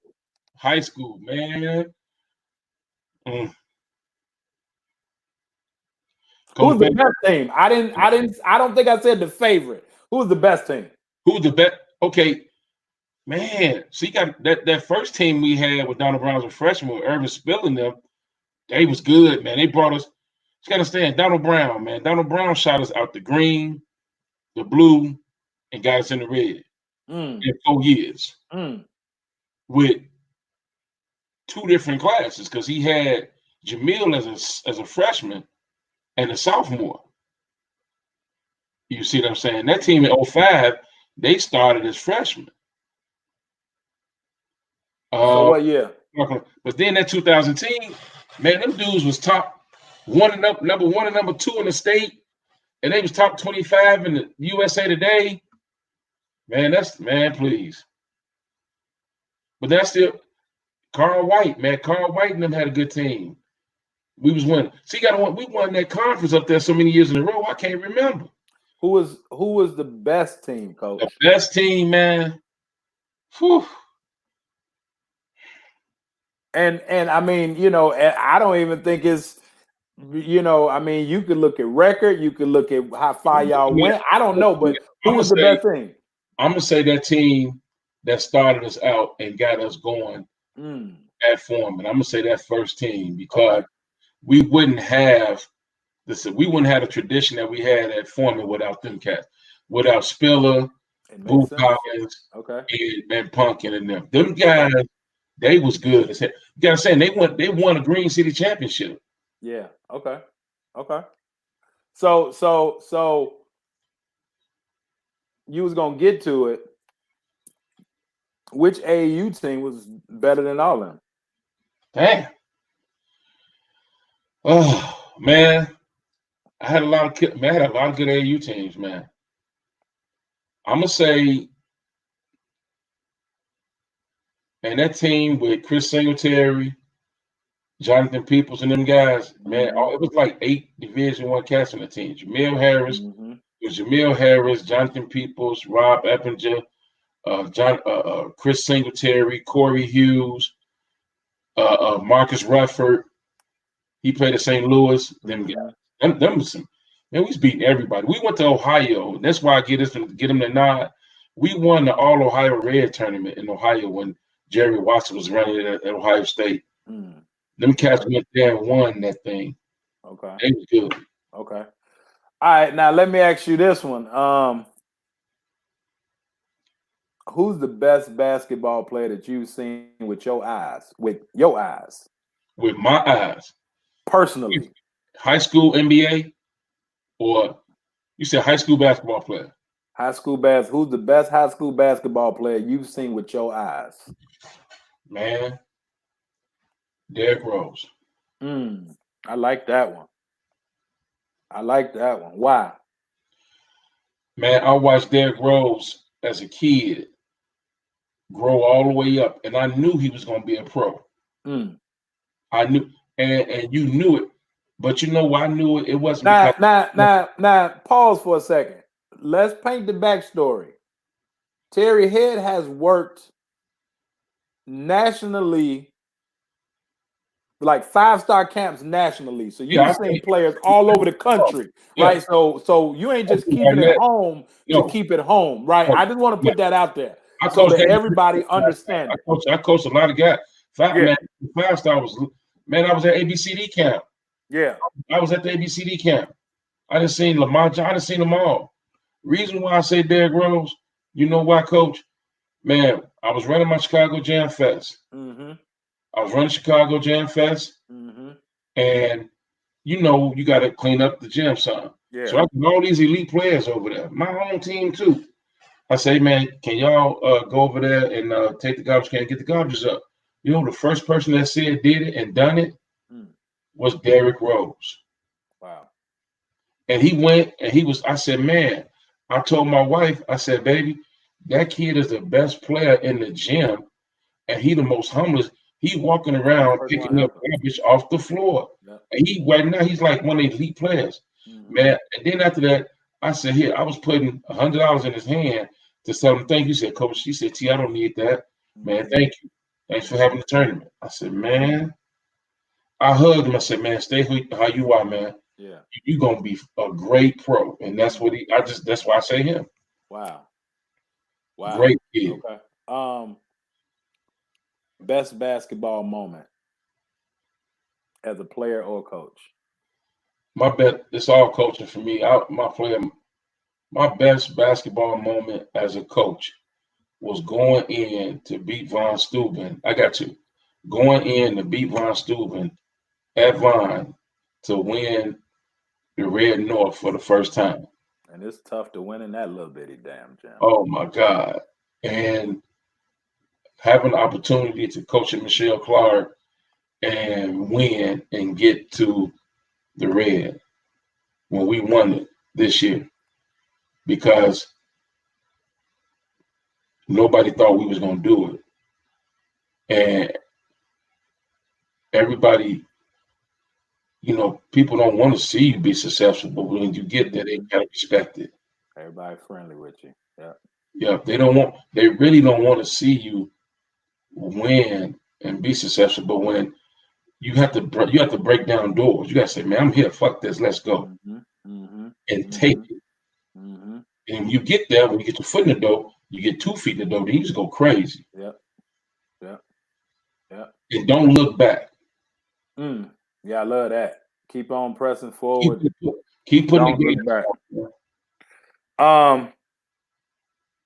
Wow. Okay, I'm gonna throw this question at you too, man. Ready.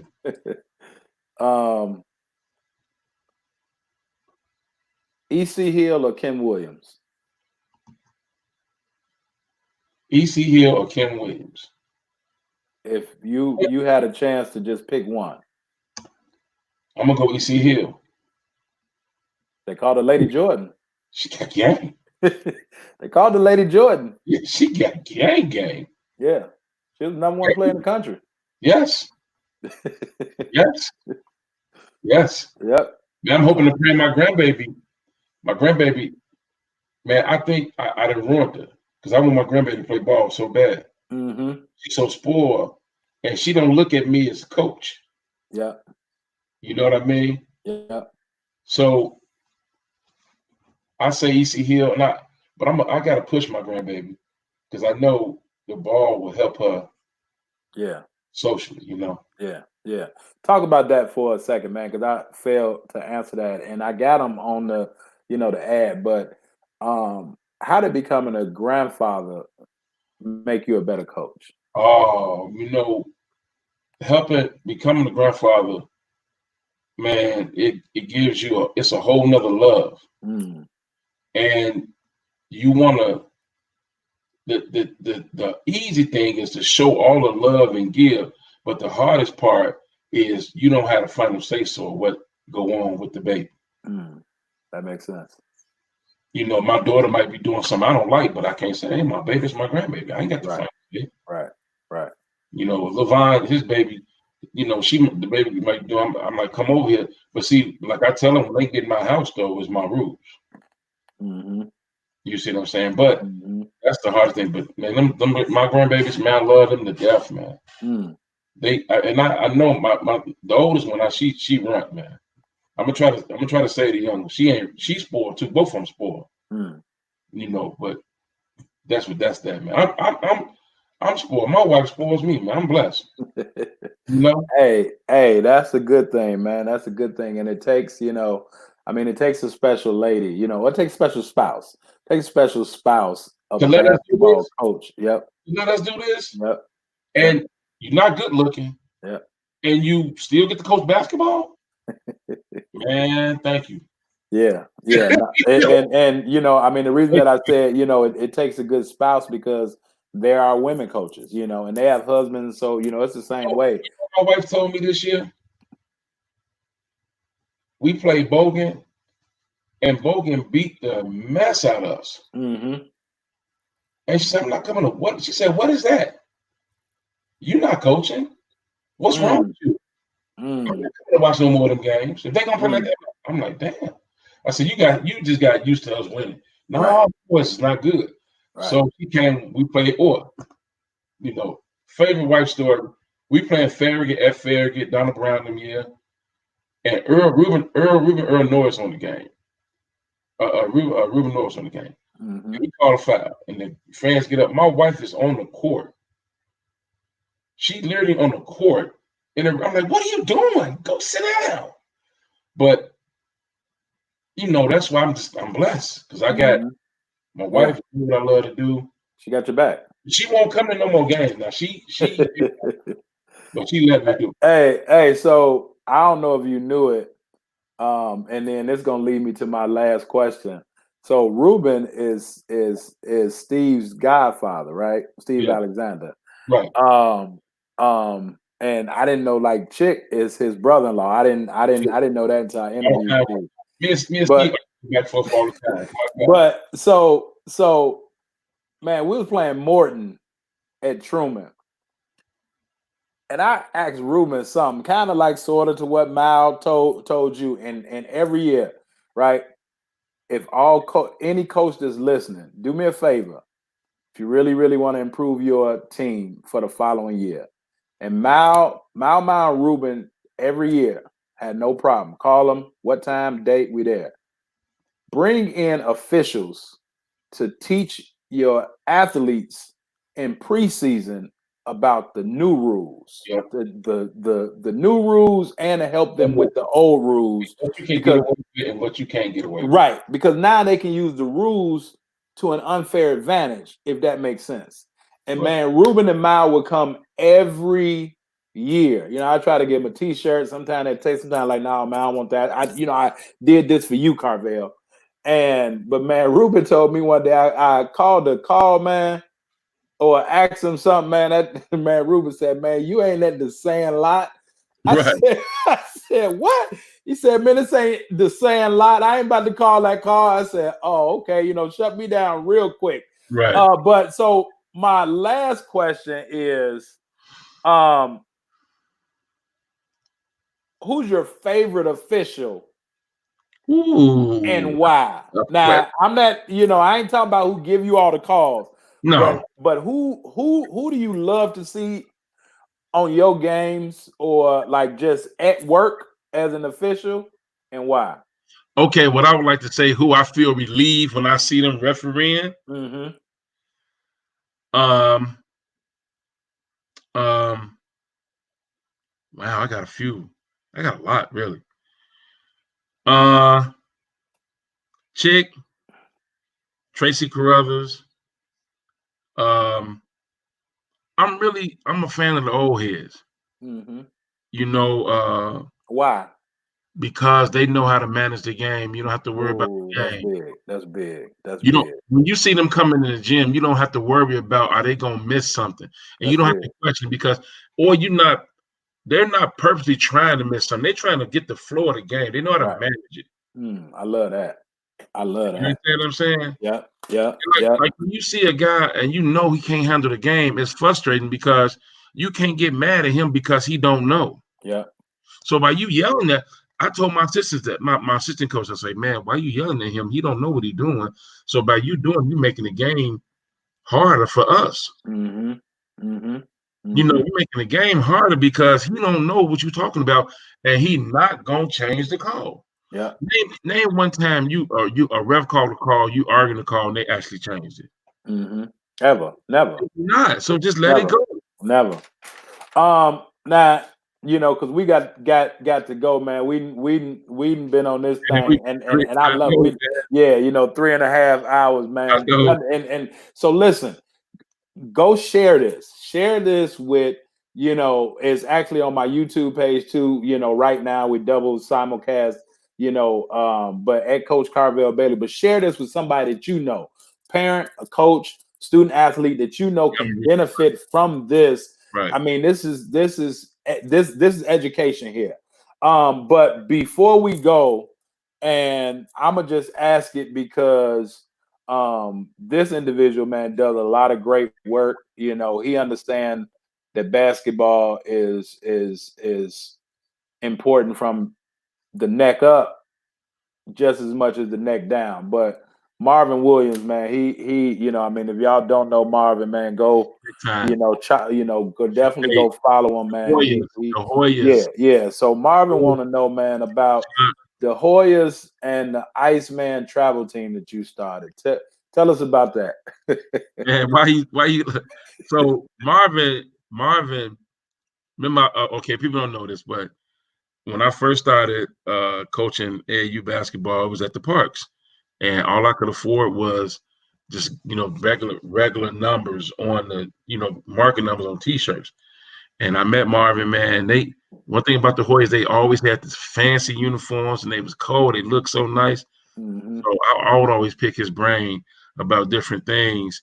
And um the Iceman, that's when I started my first and I got the name from well, I used to play ball. On the west side, you always rep your park. So my park was Town Hall. Yep. And my man Ron would let us play.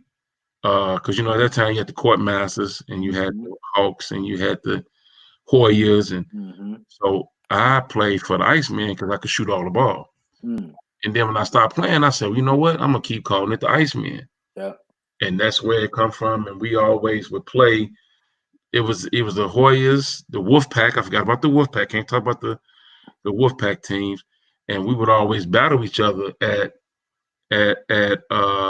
Garfield Park. Garfield Park, Columbus Park, Austin Yep. Town Hall, the hood. And man, that's how you really learn how to play and Yep.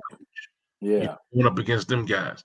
But yeah, man, me and Marvin started he helped me start the Iceman and told me ideas and how to get your team. And then I went out and got some uniforms. I picked our colors was gold and navy blue. And Moon Oink sponsored our team. And we had kids always tease us because we had pigs and cows on the back of our jerseys, but I didn't care. We was hooping, you know what I mean? I was Okay. kids. Okay. Hey, man, I'm gonna tell you something. I don't want you to know. I want you to know. I really appreciate this opportunity to be on your show and to have opportunity just to speak basketball and talk about basketball. Yeah. And I hope people that know me, man, they know I'm telling the truth about a lot of stuff. I'm not putting on no airs. Yeah. What you see is what you get. And then I also know, like my best friend, man, I want to thank him and I love him. This is my baby brother, Dion. Mm-hmm. My brother would always tell me, man, you don't know who you are. This is my baby brother. And my Right. baby brother taught me about who I was because I didn't know what he was doing. Like he'd be going to these gyms and they'd be like, oh, Terry, I know Terry here. And that's my brother. Mm-hmm. So that's the thing, man. I want to thank him and my sister and Mm-hmm. my family. It's just I'm the oldest. And so my Yeah. brother and my sister is just us. And then, my wife and my kids, you know what I mean? Then my Mm-hmm. sister got a baby, and my brother got kids, but Mm-hmm. we're real close, you know what I mean? Mm-hmm. Man, I do. You don't understand, man. My sister, When my wife can't make it, man, my sister run my concession stand. You know what I mean? Mm-hmm. And that's one thing, man. I always, learn that whenever you're doing something, you keep it in the family. Absolutely. You keep it in the family, and you bring, man. My brother, you met Dion, man. He used to be at the camps. Mm-hmm. I had him working 5-star camps just because, man, you always want to have your family. Because my nephew was there, so you always want to do everything and make sure you're doing for your family what you're doing to help them out. You know what I mean? Yep. Yep. Yeah. No. I want to let you know. Thank you. And then my wife, man, man, that lady I love. She, man, we've been quarantined in this house, man. And I'm like, I told my brother, I said, man, I made it because she ain't killed me yet, and I ain't killed her, so I guess we can be okay. But Yeah. And that's my girl, man. I love her. that's big because and I mean that's how you started the program out. God, your family, and your My family. four B's of basketball is God, Yep. family, your education, and basketball. Yep. And so, not just, your wife, but you talked about, your brother and, Before I forget, too, I'm sorry, I got to do this. This is heartfelt too. I want to also thank Kevin Simmons, our athletic director, and Michelle Clark, and my awesome principal, man. I can't talk enough about, man. First, Mr. Simmons, he was the one that like pushing me to get. Um, he was the one that pushed me to get the job at Clark, and Mhm, then Mr. Anderson had to get okay, which is my principal. mhm, And I just went in. My whole thing for them was I got to prove myself because I know, man. I went in. I came in saying what I was going to do, and hey, Mr. Anderson and Mr. Simmons, Coach Simmons, man, we doing it. So, Mr. Simmons, absolutely. Yeah. Simmons, Simmons said he wants. My ED said he wanted somebody that loved basketball and that's going to push the kids like he pushed the kids in track and football. Mhm. And then my principal, Mr. Anderson, said he want to hire somebody that's going to be more than a basketball coach. Yep. And that's what I try to be every day when I'm in Michelle Clark. But that's what I've been doing for years. So, man, thank y'all for give me opportunity. So, I mean, I'm gonna give them all I got. Oh, Yeah. No, no, that's big, man. And I mean, to the point to where I even had to tell you get on, man. When you called me, we set the date and you like, man, I appreciate it. I'm like, Terry, man, stop playing. And you're like, honestly, man, like I I really appreciate this because, man, it ain't. I appreciate you acknowledging the fact that I had an opportunity to cut on your show and that I was good enough to get on the show. Mhm, You had Rob Smith on here. You had Mike Oliver. You got some hitters. mhm. And I haven't made it to that level yet, so I'm trying. But when I get there, then I'm still gonna be the same T head. Absolutely. And man, we're in the results business with wins and losses, but the biggest wins and losses is off the court. You know what I'm saying? Like, I mean, those are the biggest wins and losses. And I think the fruits of your labor speak for itself, and so that's why I wanted you on the show, I appreciate it, to man. I have really, this, I'm about to get off because I don't want my wife pissed off at me. yeah, I'm not gonna hug her too. I know but she's listening but to it. I But mean, hey, I'm gonna tell you, man. I definitely think that we did, God's work tonight, but before I get you out of here, man, I just want to ask, in closing, if you can close us out, man, how can we make basketball better? We can make basketball better by going back to the things that we was doing to have it at that level. Mm, We have to make it and go back to teaching. We mm, have to go back to holding kids accountable. mm, Having, like I'm disgusted. I'm really disgusted that kids can go to the NBA straight out of high school now in this G League stuff. mm, I think we need to go back to the basics and get the education. The most important thing for kids is to go to play ball was to go and get education, mhm, to educate yourself so you can better yourself to get your job. Now, mm, yeah, okay, you probably got guys that are good enough to go make the money right away, but man, they're not gonna ever go back and get that piece of paper. And that's the most important thing right. for my kids that I'm dealing with. Mhm, So we gotta, and that's what I'm trying to do every day. I'm gonna always keep doing it. We're gonna go back to the basics and we're gonna teach and we're gonna develop and we're gonna work. I love it, man. Teach, develop, and work. Woo, man. I don't know about y'all, but man, and I always, I always say, man, I got a couple pages of notes, T, man. I noted you've been writing since we first started. Yeah, man, like, oh my goodness, man, the importance of like taking notes and being attentive and just learning. Like, oh my goodness, man, you have to. Well, You you have, taught me something today, Coach, and I've never done that, but you best believe I'm gonna do it. All these referee friends of mine, they gonna come and they gonna teach these kids early, man. Yeah, early. I'm using that. I got early, notes, you early, know. early, and if there go my man right there, Big Randy, there go my man. Hey! Oh man, hell of a coach. Hey, hey, what's up, hey, man? hey, man, I call and then I'm gonna go because I ain't gonna keep messing with y'all, man. Man, we out Mineral area, man. We in St. Louis, man. We playing Mineral area. They number 7 in the state, man. We in the country. We lose by like 5, right? No way we supposed to be that close, man. After the game, the AD of their school came up to me and said, like, hey, we wasn't supposed to win that game. Now the AD said this. I'm like, damn. So we got to go play St. Louis Community College the next day. I didn't sleep at all that night, man. I called Big Randy called me. Man, it had to be about 6 o'clock in the morning. I guess he just felt it on my spirit, man. He was like, big dog, how you doing? I said, man. He gave you my name, man. Don't there you Oh, call me okay. Big Yeah. Dog. Go ahead. Yeah. I'm like, man, we should have won that game, man. I said, like, I don't deal in moral victories.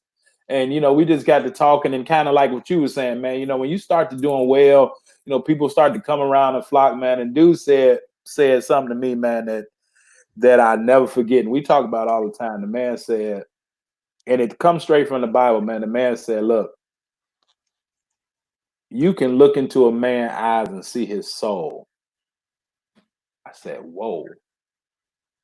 And Yeah. that was, I was like, damn. He said, man, you can look into a man's eyes and see his soul. He was like, so you can tell when people are right, when people like really are meant for you, if they just, around you, and hell, I don't even want to get choked up because I know the place I was in when he told me that. You know what I'm saying? But like, I mean, that dude right there, and hell, if it really wasn't for you and Keith, and I wouldn't know him, even though I mean I had already had Shorty, but yeah, man, and so Big Randy, you already know what it is, man. I'm chiming in on Big Randy. Yeah. When he was on my program, I would always tease him. So I'm like, hey man, I want my money back. Because when we was kids, I was a my house head. I love house. Everybody know I love house. Yeah. So I told him, I said, man, I was standing out there in the cold. We had that big party at Rez, and it was like $20. I'm like, $20? But then I'm young, party. Yeah. You see, I'm Yeah. girls walking, you like, man, I'm going. I gave up that 20 so, and I'm like, he like, yeah, I just had a party at Rez. I'm like, oh, you the one charged me that $20. Give me my money back, man. Hey, you know what? Money. He another thing that he taught me, man. I was at Malcolm X at this point, and I'm strict on discipline. I'm like, man, I'm about to suspend this dude until like I get tired, and he told me, he said, man, I know how you feel. He said, but discipline him in practice. Win the game. And it, that, and I'm like, man, hell no. He said, listen, man. He said, like, you still got to hold them accountable, but make it to where that dude don't even want to come to practice. Get it out the way, but don't punish the rest of kind of what Michael Jordan was saying the last dance the other day. Well, now I done got caught up in Dennis Rodman getting back in shape. Right. You know what I'm saying? Like, don't punish the rest of the team. But this one do right. But this one, old man was sitting. Old man don't drink. So old man Randy was sitting up then all night at the game, won or lost, just talking about the game. And I mean, it was good to have him around the program. That's what I'm missing. I need that extra. What I'm missing right now, Michelle Clark. I'm missing the neutral guy Yeah. that don't have a, you know, That ain't he got no skin in the game, but ain't gonna lie to you. the game and ain't gonna lie to me. That's gonna let me know because Yeah. I had that every time. All my successful programs, man, I always had that one. That's who Keith was, man. Keith was like, man, Keith was so tough on the kids. Man, Keith so hard on my son. I loved it though, 'cause that it helped him. You know what I mean? Yeah. But that's what I'm missing at Clark right now. That's what I'm looking for. Just a person who really don't care Yeah. about nothing but just making sure the kids be successful. Yeah. Well, Steve say call him, man, and he'll definitely come and talk to the guys. You Steve, you know, still on, man? I'm gonna hit you up tomorrow. Steve got it, and definitely, man. If you need me, come in and talk to the guys. I mean, yeah. Hopefully, since you're in the principal cool, you can get him to bring me and Shorty in with our character, development program to, just And school. we have so many programs at our school. That's why I'm like, man, we have. If you name it, we have it. Yeah, yeah. We got the all the stuff CPS do. Then Miss Anderson, it's like 9 partners we have in our school already. Yeah, and it's a hub too. I mean, it's a hub that CPS I think is trying to show off at this point. Which is a good thing. You know what I'm saying? But I'm extremely proud of what you're doing, yeah, and you and Jamil. And I told you that, man. I'm like, I'm impressed. You wrote 2 books. hmm Oh man, that's awesome. You know what I mean?